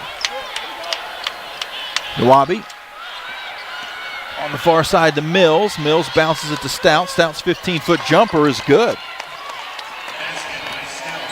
So the Flames were kind of given that middle of the court, and Stout took advantage. She's got double-digit points in the game. Defensively, Liberty settles in as Barnes has the ball at the top of the arc. She throws a backdoor pass to McDaniel, and McDaniel did a nice job of eluding the defender with a little bit of a shoulder fake. Went to the far side and scored. Flames are up by 3. Leon to Nawabi. Inside to Stout. Stout draws a foul. Emmy will shoot a couple more free throws. She's got 13 points in the game. This will be free throws 6 and 7 for her. 6 rebounds as well. Only behind Avery Mills, 14 points as far as team high. Barnes has 15 to lead all scorers. The shots have not really fallen for either team. Flames 38%, JMU 35%. But when Liberty has gone on a run, they've been able to hit a few three-pointers. When JMU's gone on a run, they've been able to force some turnovers. They've forced 15 in the game so far compared to giving up only 7. We do have the under 5 media timeout with 3:37 left in this third quarter. The Liberty lead is 3, and they'll shoot free throws when we return on the Liberty Flames Sports Network from Van Wagner. Game day isn't the only adventure. Find yours in Bedford, Virginia. Just down the road, but a world away. Explore seasonal events, cruise the Blue Ridge Parkway, or hike the peaks of Otter. Enjoy outdoor fun at Smith Mountain Lake or play world-class disc golf. Home to the National D-Day Memorial and packed with small-town charm. Bedford has it all. Plan your visit and see the event calendar at DestinationBedfordVA.com. That's DestinationBedfordVA.com.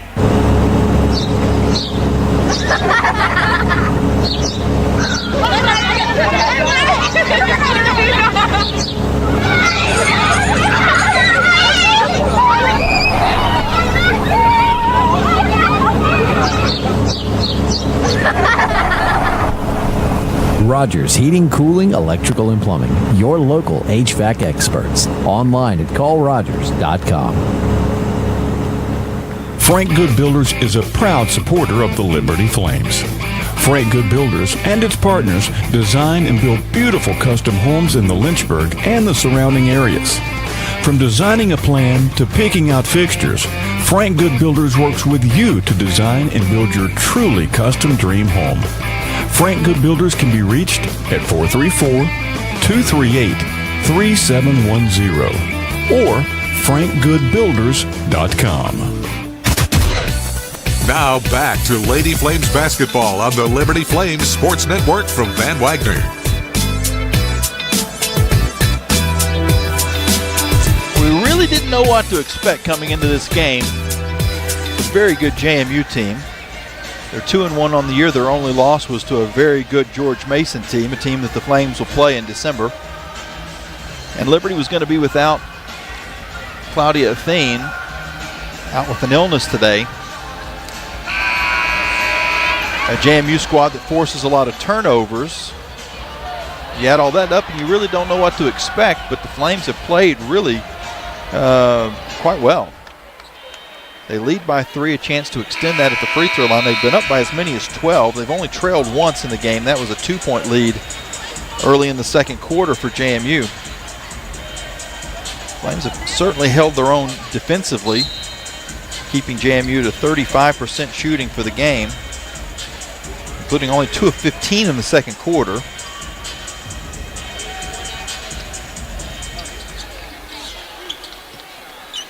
Amy Stout to the free throw line for 2 shots. Emmy's first free throw is off the back rim and out.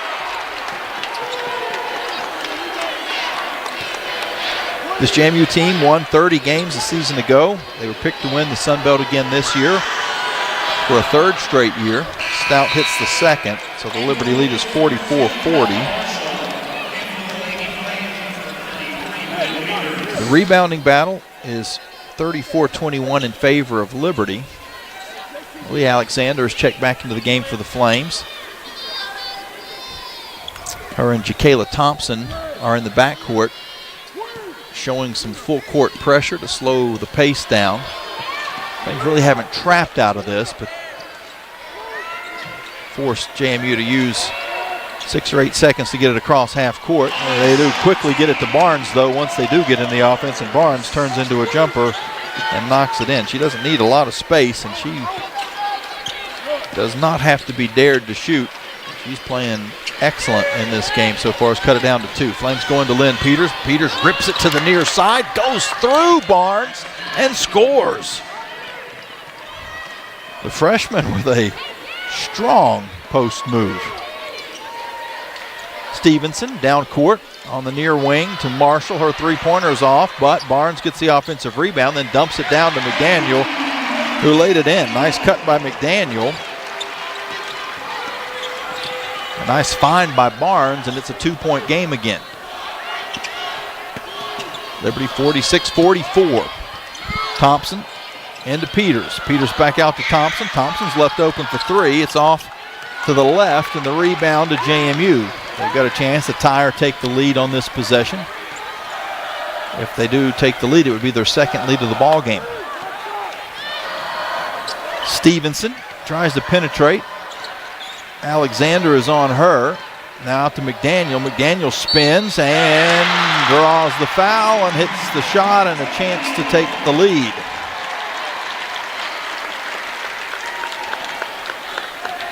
.208. And the clock stopped here in the third quarter. McDaniel, a 79% free throw shooter on the year. Has 9 points in this game, couple of rebounds. Make it 10. And put JMU on top.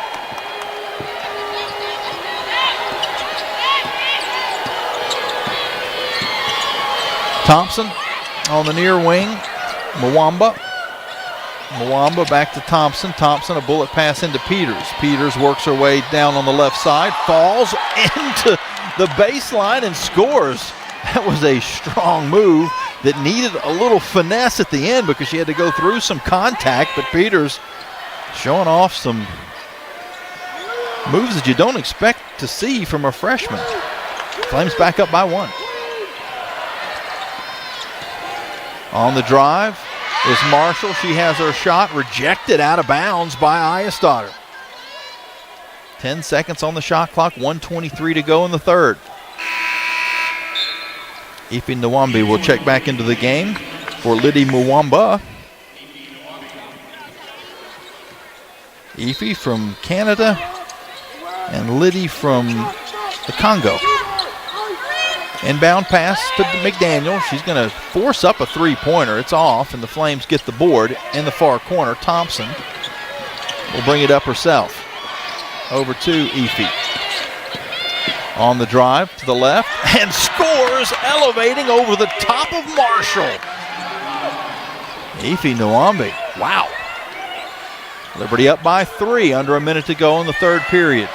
Marshall fakes the three, goes down to McDaniel. McDaniel has it stripped away by Iastadter, who came across to help out and double team the redshirt senior, Peyton McDaniel. 40 seconds on the clock, 18 to shoot. Malia Alexander up top to Peters. Peters near a wing to Thompson. Thompson takes some dribble. She's got 6 seconds to shoot. Tries to fire a pass underneath, and it was out of bounds to JMU. So the Flames with the turnover. And that is 16 turnovers in the game. Flames have forced 8. Liberty's up by 3. JMU's got the basketball. Time winding down here in this third quarter. Flames in a zone. Dribbling at the top of the arc is Stevenson. Stevenson down to 8 seconds to shoot. She's towards the wing. Now back to the top of the arc. Lobs a pass across. It eventually gets in the corner to Soltis. Her three-pointer is off, and we're going to have a rebounding foul against JMU. Both teams had fouls to give, so no free throws. Liberty will have 1.5 seconds, but they'll need to go the length of the court. JMU is going to apply some pressure as well, so the Flames aren't going to be able to do anything here. Time will expire, and we'll go to the fourth quarter. Liberty holding a 3-point lead. Flames were tied after 1, led by 10 at halftime. We're up by as many as 12, and now JMU has cut that lead down to a single possession as we head to the fourth period, and what proves to be an exciting one here in Harrisonburg. You're listening to the Liberty Flames Sports Network from Van Wagner. Turn up the heat. Foster Fuel. proud partner of Liberty Athletics. Foster has been fostering warm moments for 100 years. Headquartered in Brookneal, Virginia, Foster has been providing exceptional propane and gas services since 1921. Stop by one of our 6 showroom locations across Central Virginia to view our wide range of products. From propane to fireplaces and grills to tank installs and tankless water heaters, Foster has it all. Download our app or visit fosterfuels.com for more info. Move those coffee chains, Flames fans, and go local. Central Virginia's own Ironclad Coffee Roasters and Baking Company is the premier coffee partner of Liberty Athletics. Pay them a visit at one of their cafes in the Richmond area or at the Richmond International Airport. They'll also ship their specialty grade coffee straight to your door. Visit ironcladcoffee.com, that's www.ironcladcoffee.com, to check out the coffee Flames fans are talking about. What's important isn't that Freedom First has been in business since 1956. What's important is how we've been doing business since 1956. Since day one, we have been accountable to our members, not stockholders. We make loans that cost less, offer savings plans that pay more, and give back to our community, and that hasn't changed. What has changed is our ability to serve you with more locations and more technology to simplify your financial life. Freedom First. It's a place where anyone in our region can bank for good. Live play-by-play coverage of Liberty Lady Flames basketball from Van Wagner continues on the Liberty Flames Sports Network. Now it's time for a Carter Bank & Trust game at a glance. We've had some pretty big runs in this basketball game. Currently, the Lady Flames lead 50-47 as we head to the fourth quarter. Liberty scored the first basket of the game. It was up 3-0, and then it was 3-3. Then Liberty rattled off 7 straight. JMU, Flames had as much as an 11-point lead. I'm sorry, a 9-point lead in the first quarter. JMU, a 15-4 run, gave them a 2-point lead at the beginning of the second quarter, 22-20. Then the Flames with 13 straight points. They had their largest lead at 39-27 after that run. JMU got it back to within 2. Or actually, I'm sorry, JMU retook the lead at 47-46 late in the third quarter after a run of their own. Kind of not a very defined run, sort of over the course of that entire third quarter. They chipped away, got it back into their advantage, and then the Flames scored the final 4 points.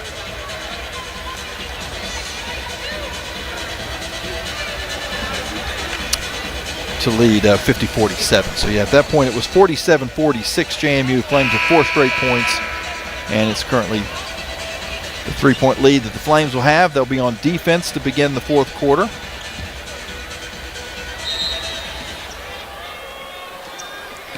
Again, if you're just tuning in, Flames do not have Claudia Athene, their starting point guard in this ball game because of illness.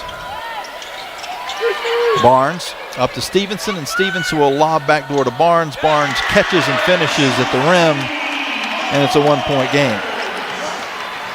We've seen that play a couple times now, once in the first half. It was more cleanly run that time, but they did actually get points on both occasions as the ball is almost stolen away, deflected out of bounds by JMU, and Liberty will put it back into play from in front of their bench. Alexander and Nwambi in the backcourt for Liberty. As Alexander goes to the far side, she'll drive and give off to Nwambi and miss the layup. She has not been able to score in the game, has done a great job on the boards, but not been able to get the points that she would hope for. As we go back the other way, and JMU is going to be called for an offensive foul.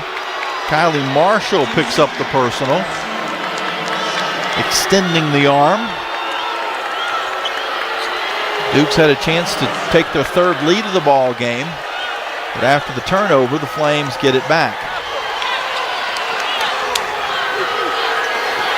Thompson running the point.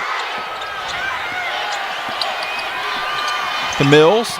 Mills is going to drive off the glass and off the mark. It actually deflects back out to her, and Liberty will reset. Thompson near side.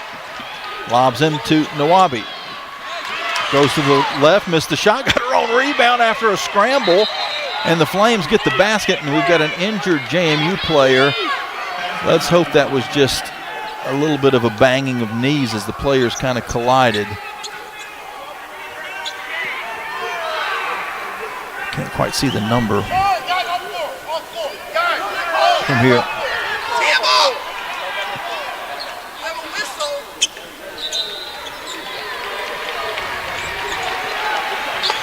Looks like everybody's going to be okay. Was that was Barnes, I think, that was shaken up a little bit.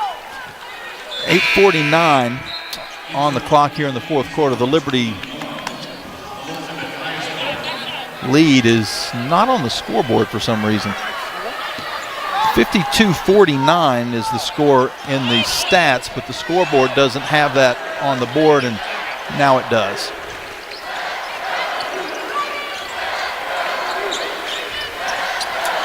Dukes on offense. Stevenson outside to Robinson.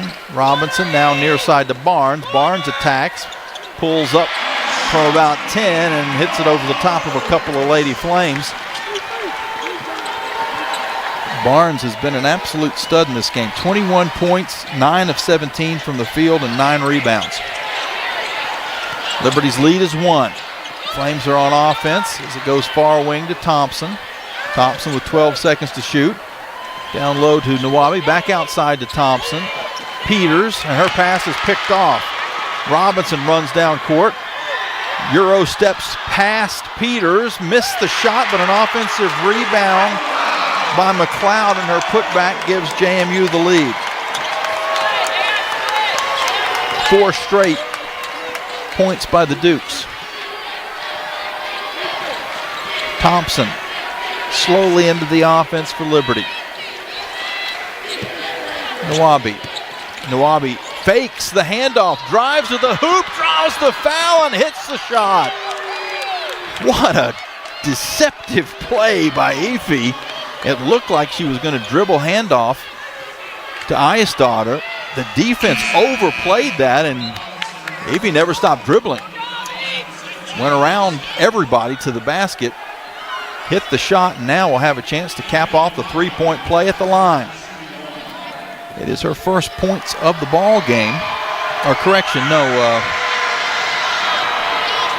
Free throws off the back rim and off the mark. She's actually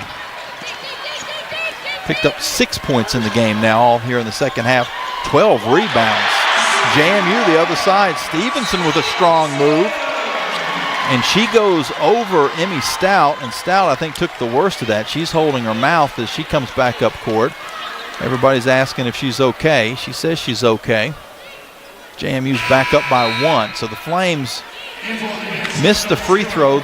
The lead held at 1 for Liberty, and then JMU answered with a strong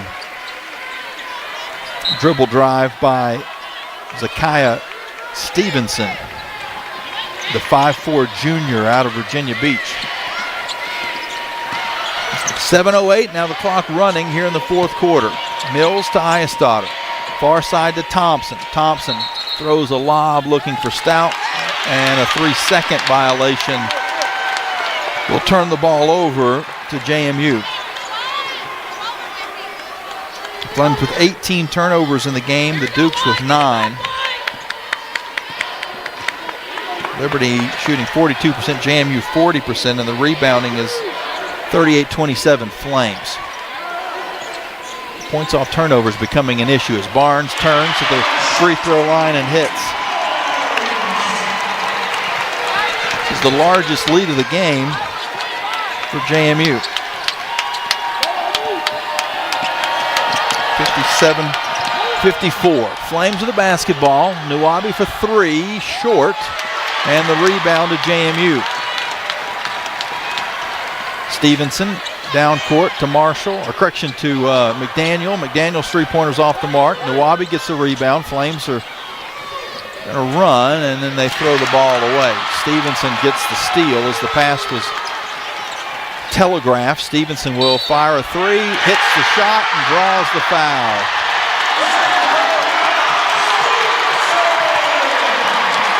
Emmy Stout came out to try to contest the three-pointer. She's going to pick up the personal. JMU has a 6-point lead, and they've got a chance at the free throw line. Stevenson with the high arcing shot over the top of Stout, and Stout contacted the body of Stevenson, who will shoot one free throw. She has 7 points in the game. Has not shot a free throw yet.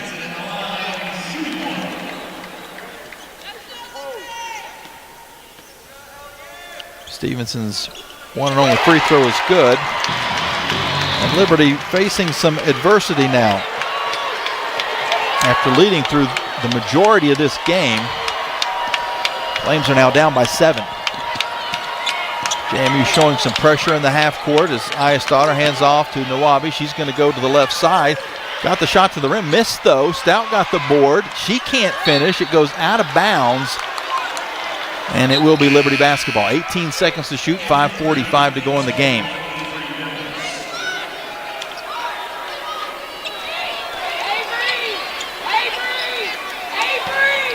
Liberty led 50-49, actually 50-47, and since then it's been all JMU. They're up 61-54. Mills on the far wing. Up top to Mwamba. Mwamba, who had just checked into the game, will drive and draw some contact. She'll shoot 2 free throws. That's just what the Flames needed, kind of slow the pace of the game down and try to get some points at the charity line.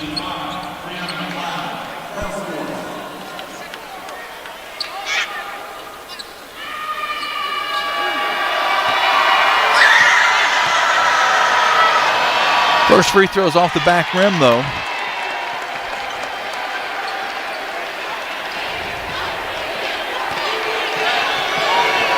JMU currently on an 8-0 run, and that run ends as the second free throw is good at 61-55.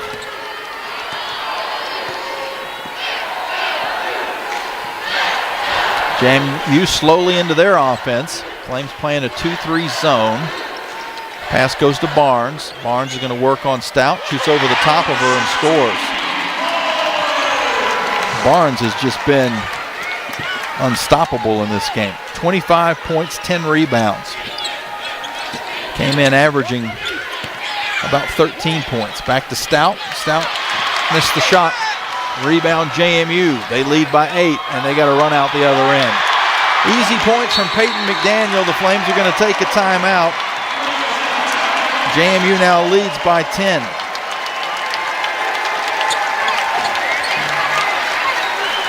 That is the first called timeout of the second half. So it will be a media timeout. Flames will have 1 timeout remaining. JMU has all 4 of their timeouts. We'll take a break as well and be back after this set of commercials from Van Wagner on the Liberty Flames Sports Network.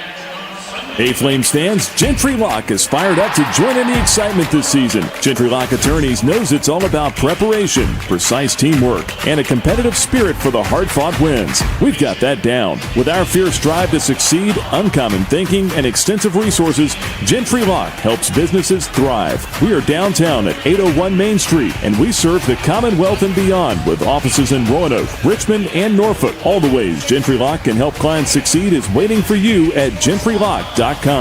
Score big at Haley's Appliance and Haley's Outdoor in Lynchburg with major brands of appliances that will make your house feel like a home and outdoor equipment to have your yard looking its best. Haley's puts customer service first. They deliver and service all of the products they sell and will take care of the process from start to finish. Log on to Haleys.com today for product availability. Haley's Appliance and Haley's Outdoor in Lynchburg is a proud sponsor for Liberty Flames Athletics. Flames Nation, this is Liberty softball head coach and proud Flames Club member, Dot Richardson. I want to take this opportunity to invite you to join me in supporting Liberty Athletics' mission to train champions Champions for Christ, on and off the field. Your support directly impacts our student athletes and is a valuable part of our team. Membership starts at just $75 and comes with great benefits, like access to premium seating, hospitality, and parking privileges.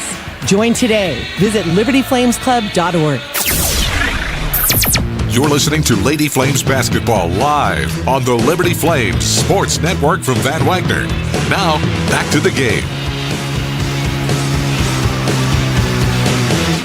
4:51 left in the ball game. Flames now trailing by 10 after leading by as many as 12.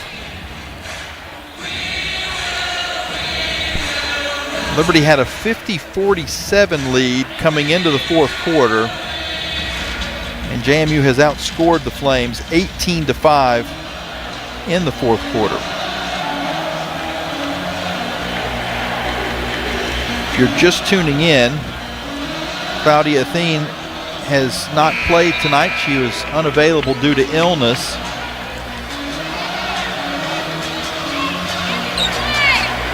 Jacayla Thompson started at the point. She's only got 2 points in the game, but has run the offense pretty well. As a matter of fact, she's the only Flame starter with a plus in plus minus. She is at +3 in the game. Everyone else is a -10 or more.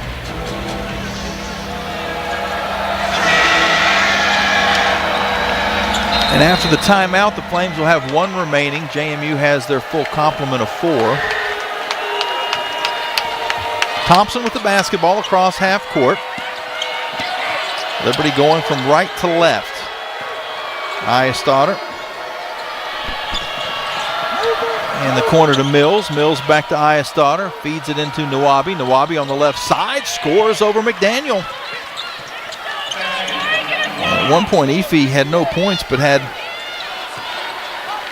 almost double-digit rebounds. Since then, she's up to 8 points in the game and 13 boards, so she's getting close to her first career double-double. 65-57 JMU. Barnes, a jumper from 15, gets the shooter's roll.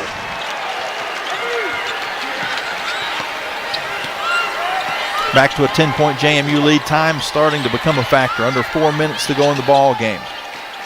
Thompson, far side to Nawabi. Nawabi to Iastadter. She's cut off with 10 seconds to shoot.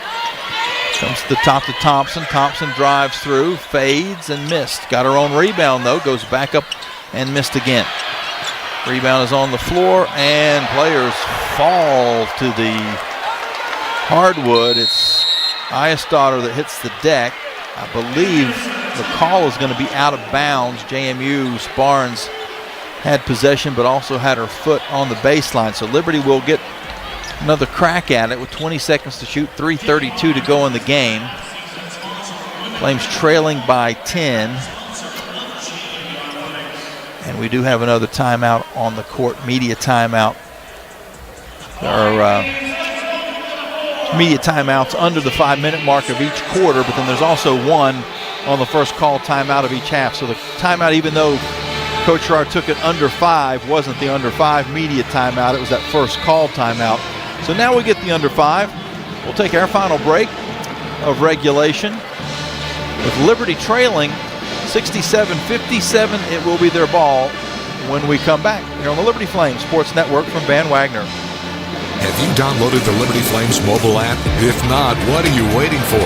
The Liberty Flames mobile app is your lifeline to Flames athletics. Get the latest news on your favorite teams. Find upcoming schedules. Buy and download tickets to the next game. Listen to podcasts and hear our online Liberty Flames Sports Network audio broadcast. Takes a long 3. Got it!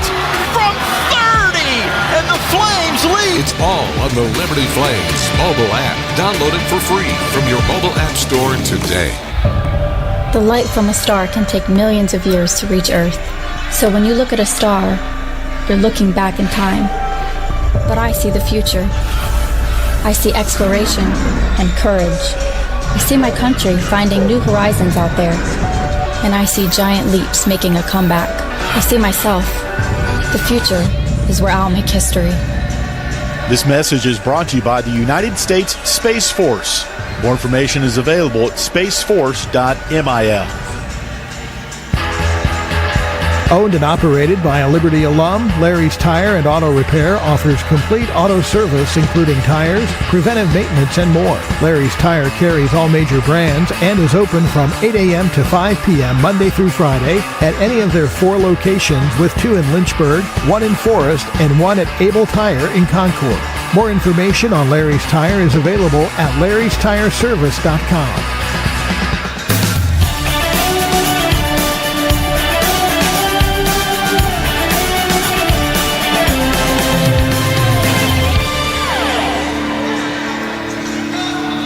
JMU 67, Liberty 57, 3:32 left on the clock here in the fourth quarter. Flames have been up by as many as 12 and have led in this game 27 and a half minutes, and they've only trailed for 5 minutes, but most of that 5 minutes has been here since the midway point of the fourth quarter.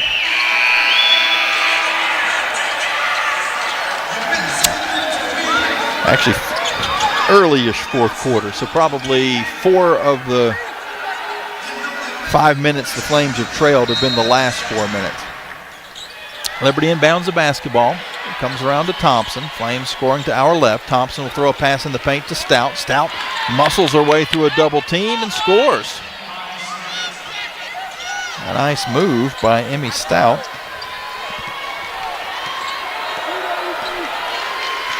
Flames are trailing 67-59 now. McDaniel, the other end, goes to the basket. She's defended well by Stout. Stout might have partially blocked that shot. Liberty up court to Ayestadter for 3. Air ball, though. Ball is loose on the floor and controlled by JMU. That would have been a huge shot in this game if it could have fallen through. 8-point JMU lead as time is winding down. 2:40. And to McDaniel. McDaniel one-on-one with Ayestadter. Goes to the left side, fading away. Missed the shot, but an offensive board from Marshall.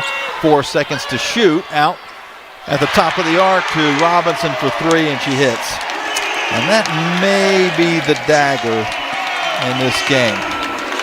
JMU up by 11. 2:15. Thompson in the paint. Missed the shot. Got her own rebound. Kicks to Ayestadter. Ayestadter dribbles and then hands off to Nawabi. Nawabi kicks back outside to Ayestadter. Now far wing to Thompson, and Thompson not able to get to the pass. It's stolen away. JMU on the run, and a missed shot by Marshall. Flames go back the other way. Mills will lay it in. So teams trade transition opportunities. Flames score out of it and make it a 9-point game.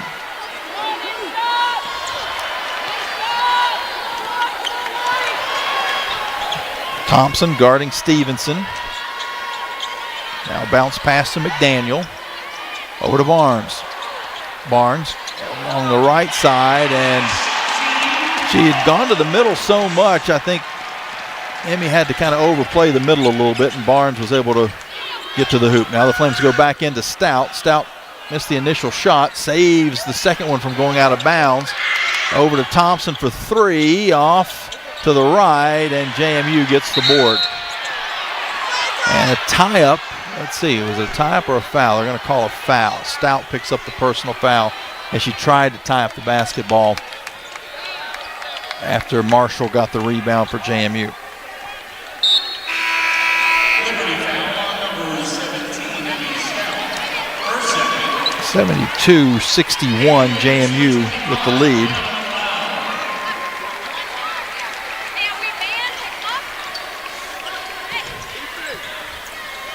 A minute 2 to go. Flames trailing by 11.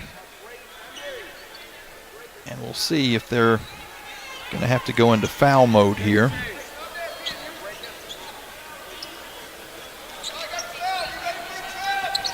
Wipe up some perspiration on the court.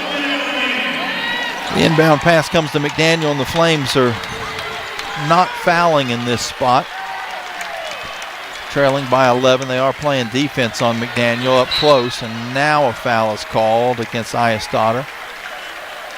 Flames actually still have another foul to give.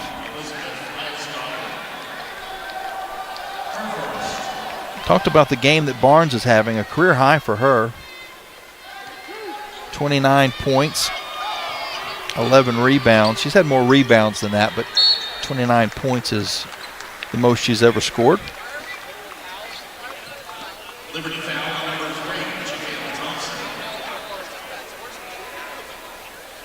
So she's already had a couple of 20-point games this year, 21 against George Mason and a loss, and now, well, at least 29 in this game against the Flames. Liberty with another quick foul and another foul after this inbound, so now we will see some free throws for JMU with 44.6 seconds to go. Liberty has one timeout remaining.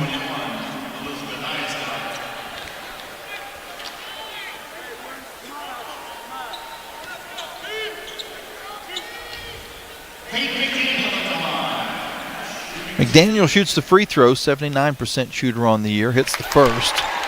He's got 15 points in the game. So Barnes and McDaniel each in double figures. Now Robinson actually also in double figures for JMU. For the Flames, Mills and Stout each have 16, but JMU's done a really good job of keeping the ball out of the hands of Mills. And we're going to have a moving screen called against the Flames on the dribble handoff, trying to get it to Avery. Since it's an offensive foul, there won't be free throws. Thompson is called for the foul. Guess they're going to say that after she stopped her dribble to hand the ball off, she must have put her hip out a little bit. One thing I can imagine in that scenario.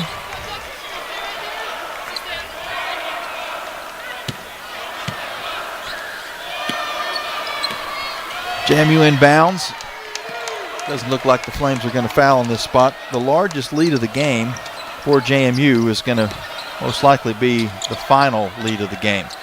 Leon is guarding Stevenson. There is a difference between the shot clock and game clock. Now to McDaniel. She lost the handle, has to give it back out to Stevenson with 7 seconds to shoot and 15 on the game. Step back three-pointer. Stevenson is off the back of the rim, and Flames get the board, but time is going to wind down. 5 seconds to go, and Leon is just going to dribble the clock out. After the Flames led by 10 at halftime, by 3 after the third, it was all JMU in the fourth quarter, and they come out with a 74-61 victory, and that certainly isn't the final result that Liberty was wanting, but considering the circumstances in this game, without your starting point guard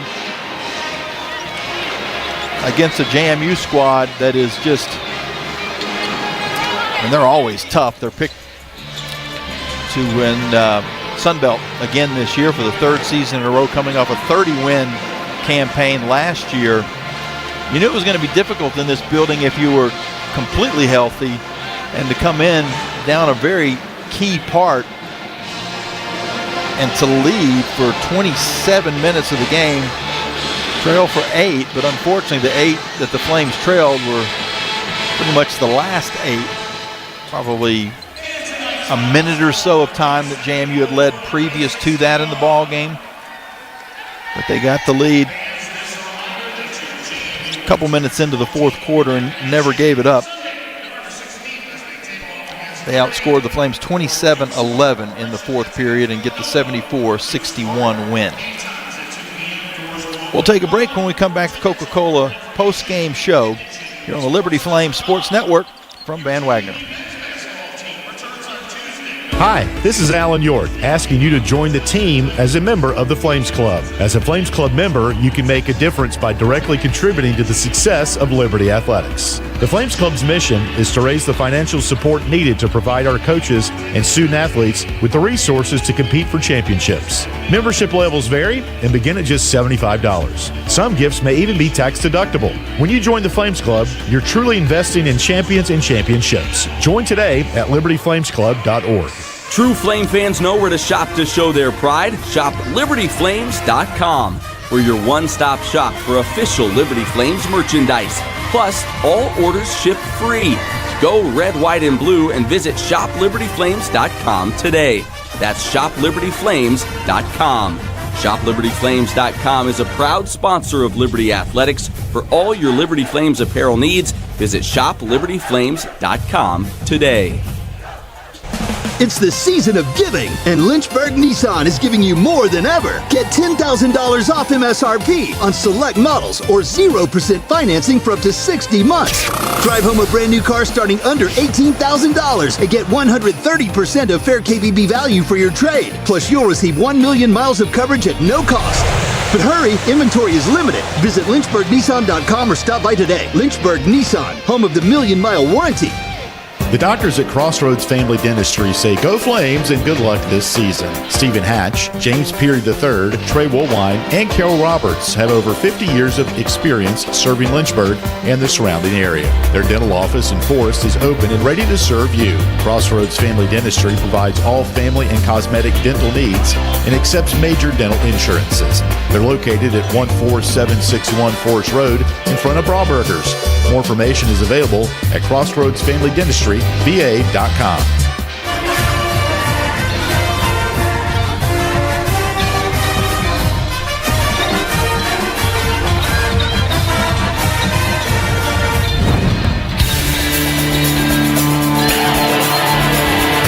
You've been listening to Liberty Lady Flames basketball on the Liberty Flames Sports Network from Van Wagner.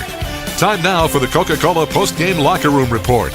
Get a complete recap of the game. Hear from Lady Flames head coach Alexis Sherrard, final stats, and more. This is the Coca-Cola postgame report. Coke, taste the feeling.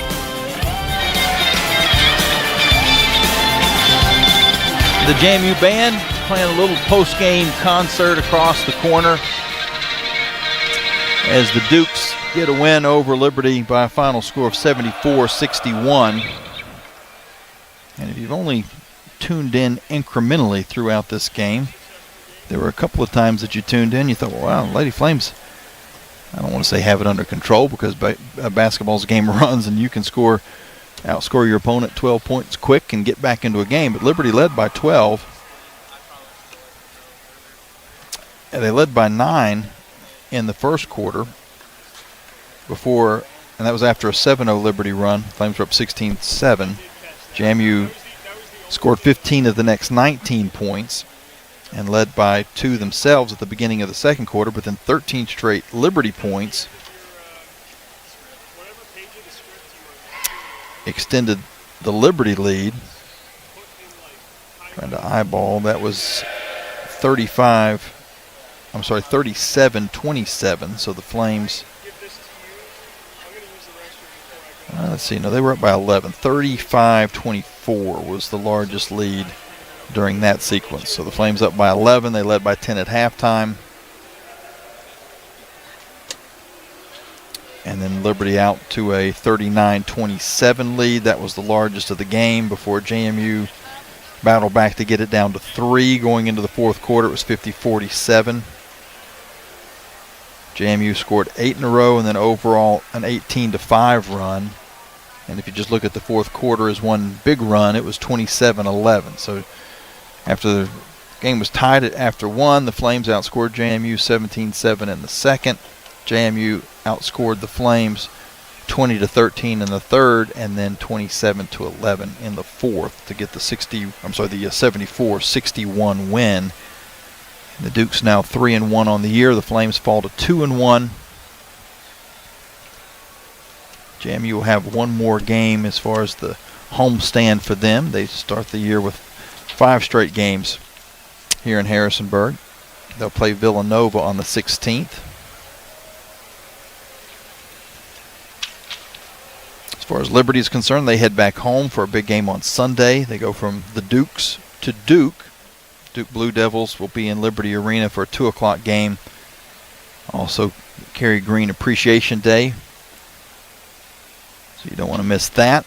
And then the Flames have some time off between Duke and the next game against UVA Wise. 10 days, 16th to the 26th. That's also a home game against UVA Wise. Both of those games, the Duke and the UVA Wise game, are 2 o'clock afternoon affairs. Liberty then goes to play at a tournament in at Navy, but they actually don't play Navy. They play Duquesne in Manhattan after Thanksgiving on the 29th and 30th, both 3:30 afternoon games up in Annapolis. Then Liberty stays on the road. Still about a week off. They play George Mason, a 3 o'clock game on the 7th of December. Back home to play Richmond, and then a tournament in Hawaii to finish out the year.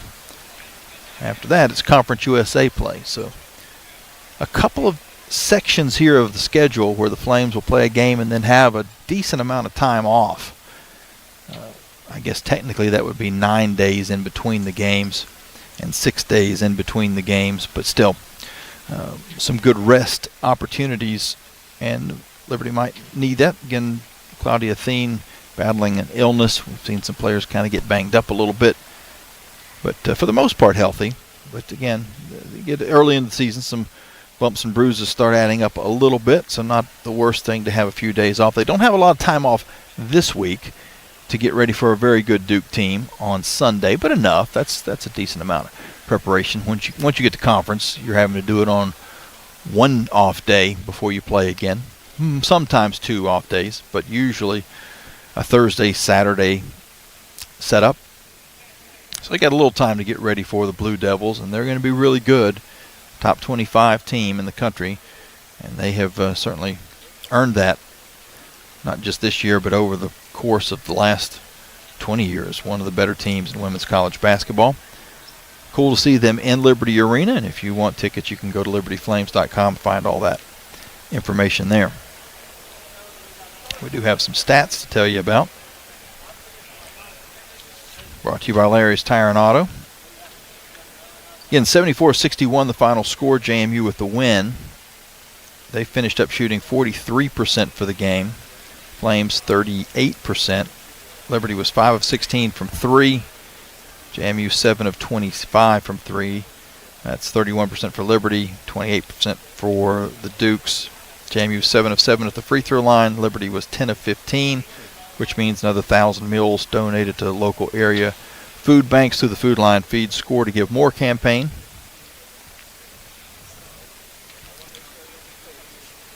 Rebounding, 48-32 Liberty, so that kind of continues a little bit of a trend. The Flames out-rebounded JMU by 20 the last time the teams played, and JMU out-rebounded Liberty by 20 in the last game, and Liberty won the ball game. Tonight, the Flames out-rebound the Dukes by 16, and the Dukes win the ball game. Definitely anomalies. That doesn't usually happen. If you get out-rebounded by 15 or more, you're not going to win a lot of basketball games, but that's been the case the last 2 times these squads have matched up. Ashanti Barnes with a career-high 29 points. She also had 11 rebounds in the ball game. Peyton McDaniel, 16 points. Bree Robinson with 11. Stevenson with 8. Also Marshall with 8 for JMU. McLeod had 2. For Liberty, Emmy Stout and Avery Mills, each with 16 points in the game. Stout added 8 rebounds. Ife Nawabi had 8 points and 13 boards, career high in rebounding for Ife, and just 2 points away from that first double-double. I skipped past and didn't mean to, but Liddy Mwamba, she had 9 points for the Flames. Elizabeth Ayesdaughter had 6 points and 7 boards. 4 points for Lynn Peters. and 2 for Jacayla Thompson, who played 32 minutes in the game, only behind Eyesdaughter, who had 36 minutes played.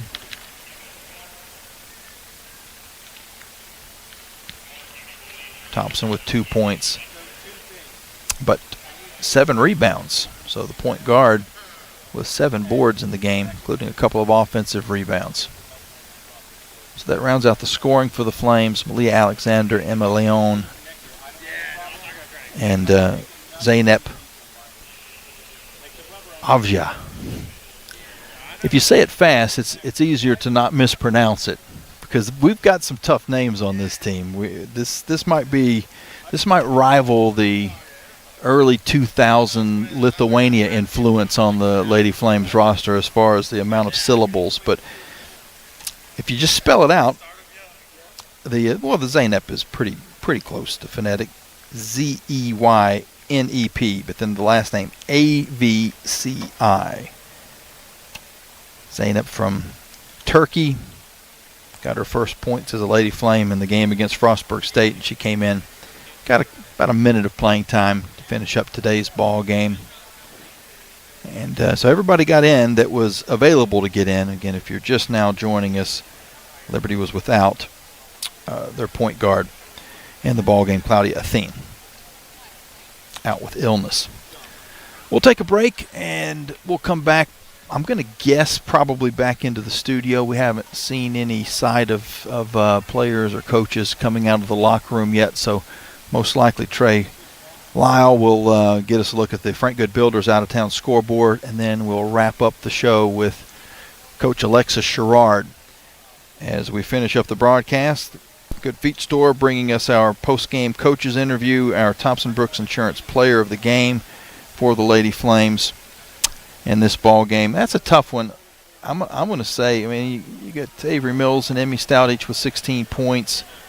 You certainly couldn't go wrong there, but Efi with 13 rebounds and did finish up with 8 points as well, so close to a double-double. We'll call Efi our Thompson Brooks Insurance Player of the Game for tonight, and a night that didn't end quite the way the Flames wanted. There were stretches. There were a lot of stretches in this ball game. As a matter of fact, there was 27 minutes and 23 seconds of the ball game that the Flames were having a good time leading, but in the end, JMU was able to overcome that lead and play a strong fourth quarter, outscoring the Flames by 16 in the fourth and getting the 74-61 win. We'll take a break and be back as we continue the Coca-Cola post-game show after this on the Liberty Flames Sports Network from Van Wagner. The Liberty Flames thank Segra for their support. Segra collaborates with companies to offer business-only, carrier-grade connectivity, cybersecurity, voice and cloud solutions tailored to meet their diverse needs. Segra offers these solutions across a fiber network that spans 28 states in the U.S. and is headquartered in Charlotte, North Carolina. They can be reached at Segra.com or 833-GO-SEGRA. Segra, a proud partner of the Liberty Flames Sports Network from Van Wagner. See Flames football in another Conference USA clash. 10-5 pylon. He's in! Liberty takes on Missouri State this Saturday at Williams Stadium in Lynchburg. Kickoffs at 1 p.m. Help a child in need. Bring an unwrapped gift to the game to donate to Toys for Tots. It's also our military appreciation game. First 3,000 fans will get a Liberty USA hat. Liberty versus Missouri State. See USA football this Saturday in Lynchburg. Touchdown, Liberty! Tickets at lufootball.com. 11 West is a proud sponsor of the Liberty Flames. 11 West specializes in apparel screen printing, embroidery, sew-on, and flat printing. From the design phase with their graphics arts team to the finished product, 11 West collaborates with each client to craft custom apparel and promotional products. For more information, visit 11west.com, call 540-639-9319, or stop by their location at 6598 New River Road in Radford. 11 West, outfitting America and logo wear. Thompson Brooks Insurance has been serving Virginia for over 35 years, helping individuals and businesses with their insurance and investment needs. The team at Thompson Brooks is experienced in understanding Medicare, retirement planning, life insurance, the healthcare marketplace, and group insurance benefits. Call Thompson Brooks Insurance at 434-385-8500. That's 434-385-8500, or visit them online at thompsonbrooksinsurance.com. Thompson Brooks Insurance, planning today for tomorrow.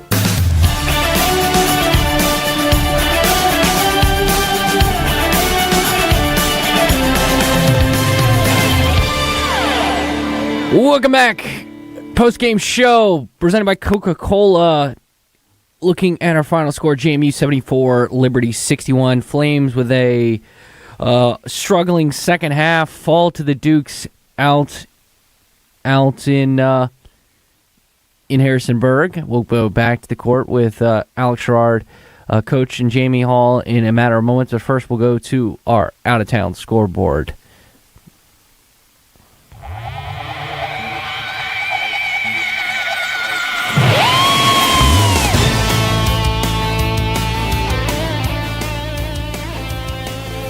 Starting in women's college basketball in Conference USA, 3 games for you tonight. Outside of the game in Harrisonburg, Old Dominion now leads Delaware at the end of the third quarter, 53-48.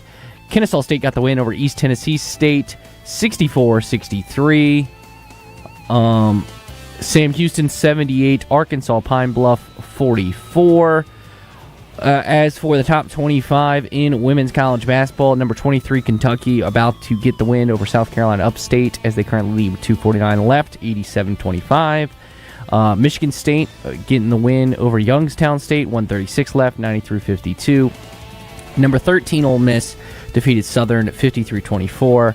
Number 15 Duke, the opponent on Saturday, 1:40 airtime, 2 p.m. tip against Blue Devils. Number 15 Blue Devils head to Lynchburg, but they're defeating Norfolk State with 7:02 left in the third, 46-18. Number 18 Notre Dame over Akron, 55-40 with 5:43 left in the third quarter. Austin P all over Vanderbilt right now. Excuse me, I have that flipped. Number 19 Vanderbilt up on Austin P 45-35 with 8:34 left in the third quarter. Then number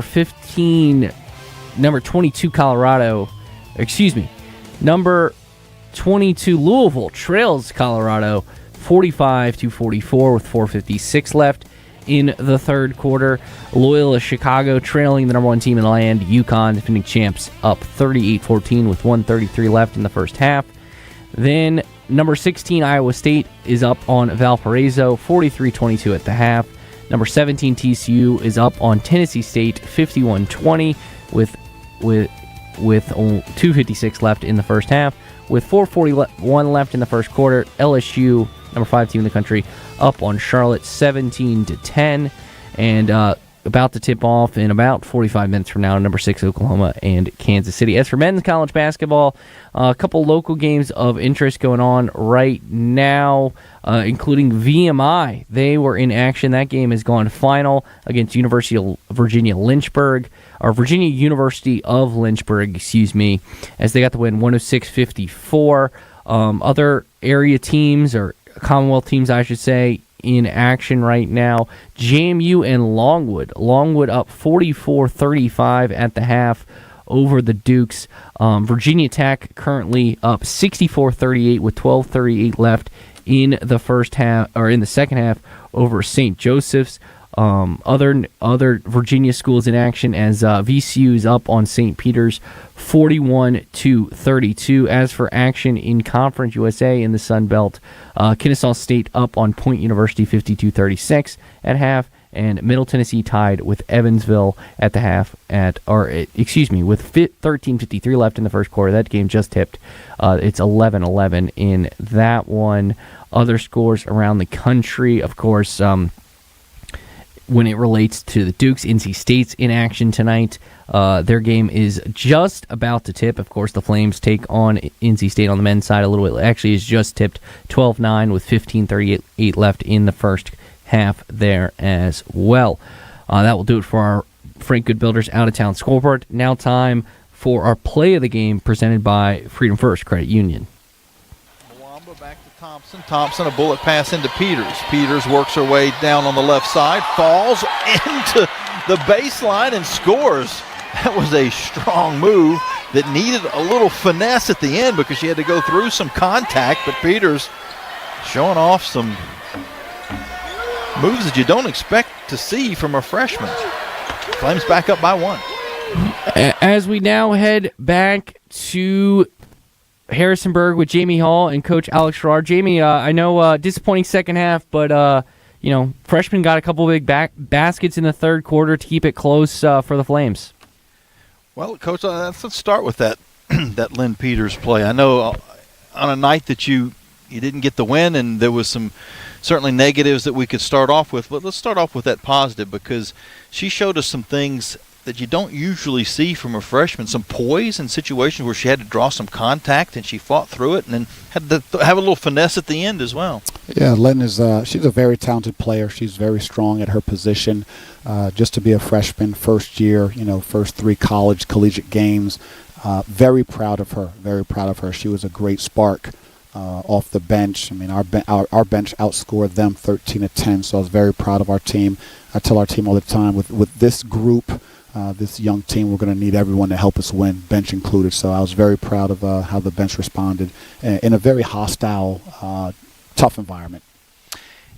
If you looked, you watch football and they always say time of possession. You don't think about that as much in women's basketball. Not so much time of possession is the time leading the game. And when you look at the final numbers there, 27 minutes and 27 and a half minutes, your team was winning this basketball game. Obviously, the only thing that matters is who's winning at the end, and JMU had that run in the fourth quarter to take the lead. But certainly a lot of things to be proud of on a team that was shorthanded today with Claudia out, and you've got to kind of give those point guard duties over to some players that have some experience, but maybe not in this system. Yeah, sure. I mean, obviously, when you're not playing with your starting point guard, you're on the road, on a hostile environment. That create some challenges, but no excuses. I feel that JT, she did a good job. She did a good job when she was running the team. Emma Leon came in and helped us as the backup point guard, and she's been playing the 2 all year. But I was just proud of our ladies overall. I mean, to come in here and beat JMU on the boards by 16. That's always a big goal for our team, for our family here. So, shorthanded overall, but the ladies played hard. They never laid down. The effort was there. They play the game the right way. They love one another. They pray for one another. So overall, pleased. But, as always, we'll go back. We'll watch the film, look at our strengths and weaknesses. As a coaching staff, we'll come up with a game plan and continue to move forward.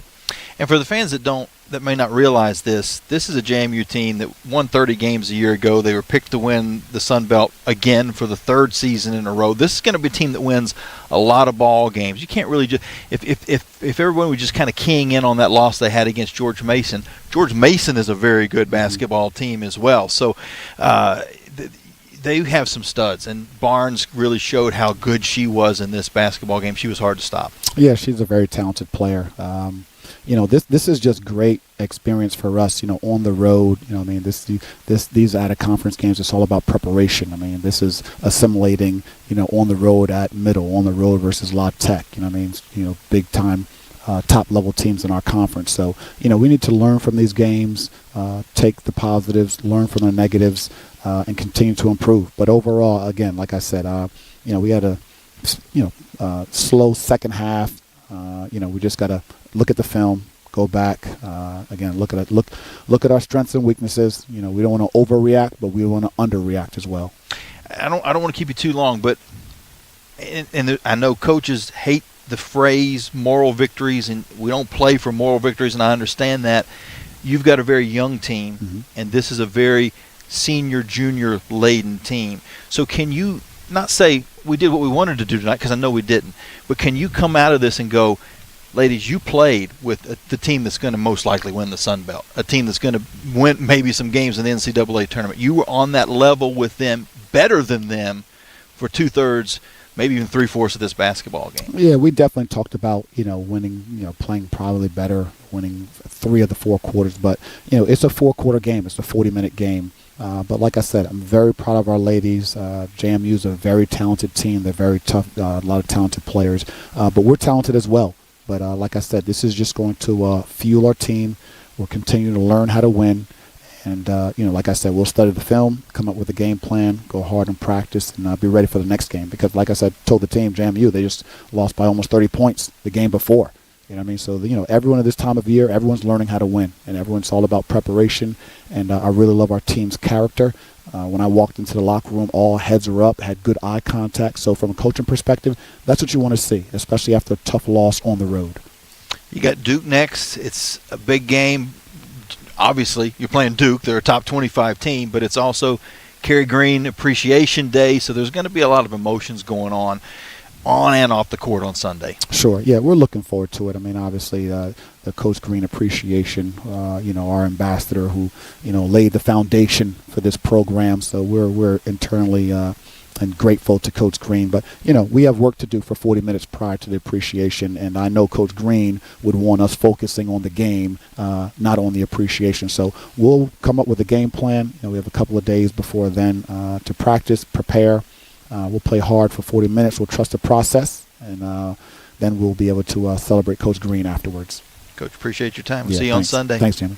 That's head coach Alexis Sherrard. The Lady Flames lose a tough one here at JMU by a final score of 74-61, and that will do it for us here on the broadcast. We'll be back on Sunday afternoon when the Lady Flames play Duke in Liberty Arena. That game is a great game to, if you haven't got your season tickets, to go ahead and get them right now and have that game be included. 2 o'clock tip-off. Actually, the next 2 home games for the Lady Flames are 2 o'clock tip-offs on the 16th and then the 26th against UVA-Y. So make your plans to get out.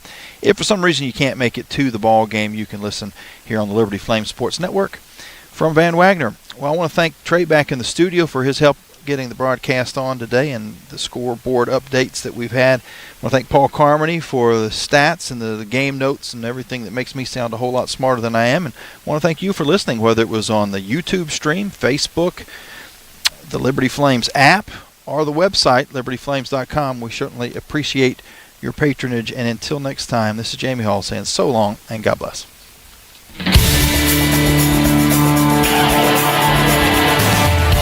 You've been listening to Liberty Lady Flames basketball and the Coca-Cola post-game locker room report on the Liberty Flames Sports Network from Van Wagner. This game has been brought to you in part by Bojangles' famous chicken and biscuits. It's Bo Time. Carillion Clinic, inspiring better health.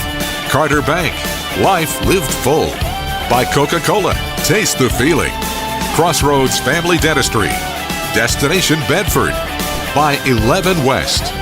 Foster Fuels, providing reliable service for 100 years. Frank Good Builders. By Freedom First Credit Union. Start banking for good with Freedom First today. Gentry Lock Attorneys. By The Good Feet Store. By Haley's Appliance and Outdoors. Liberty Lady Flames basketball has also been brought to you by Ironclad Coffee Roasters, craft roasted in Richmond, Virginia. Larry's Tire and Auto Repair, providing preventable maintenance, repair, and service at multiple locations and at larrystireservice.com. By the Liberty Bookstore, the official online store of Liberty Athletics. Lynchburg Nissan. By Peary Family Dentistry. Rogers Heating and Cooling, servicing Greater Lynchburg's HVAC and electrical needs. Segra, offering customized business technology solutions. Learn more at segra.com. By the United States Space Force. And by Thompson Brooks Insurance, planning today for tomorrow. The general manager of Van Wagner Sports and Entertainment is Justin Metzger. Liberty Flames Sports Network director is Alan York. Coordinating producers Nick Pierce, Kyle Sykes, and Victoria Carter. I'm staff announcer Jeff Lawrence with a special thanks to Liberty University Athletics Director Ian McCaw, Senior Associate Athletics Director Robert Goodman, and Associate Strategic Director for Athletic Communications Paul Carmody. Also, follow Lady Flames basketball on social media at Liberty WBB on Instagram and X, formerly known as Twitter, and Liberty Women's Basketball on Facebook. Liberty Lady Flames basketball is an exclusive presentation from Van Wagner on the Liberty Flames Sports Network.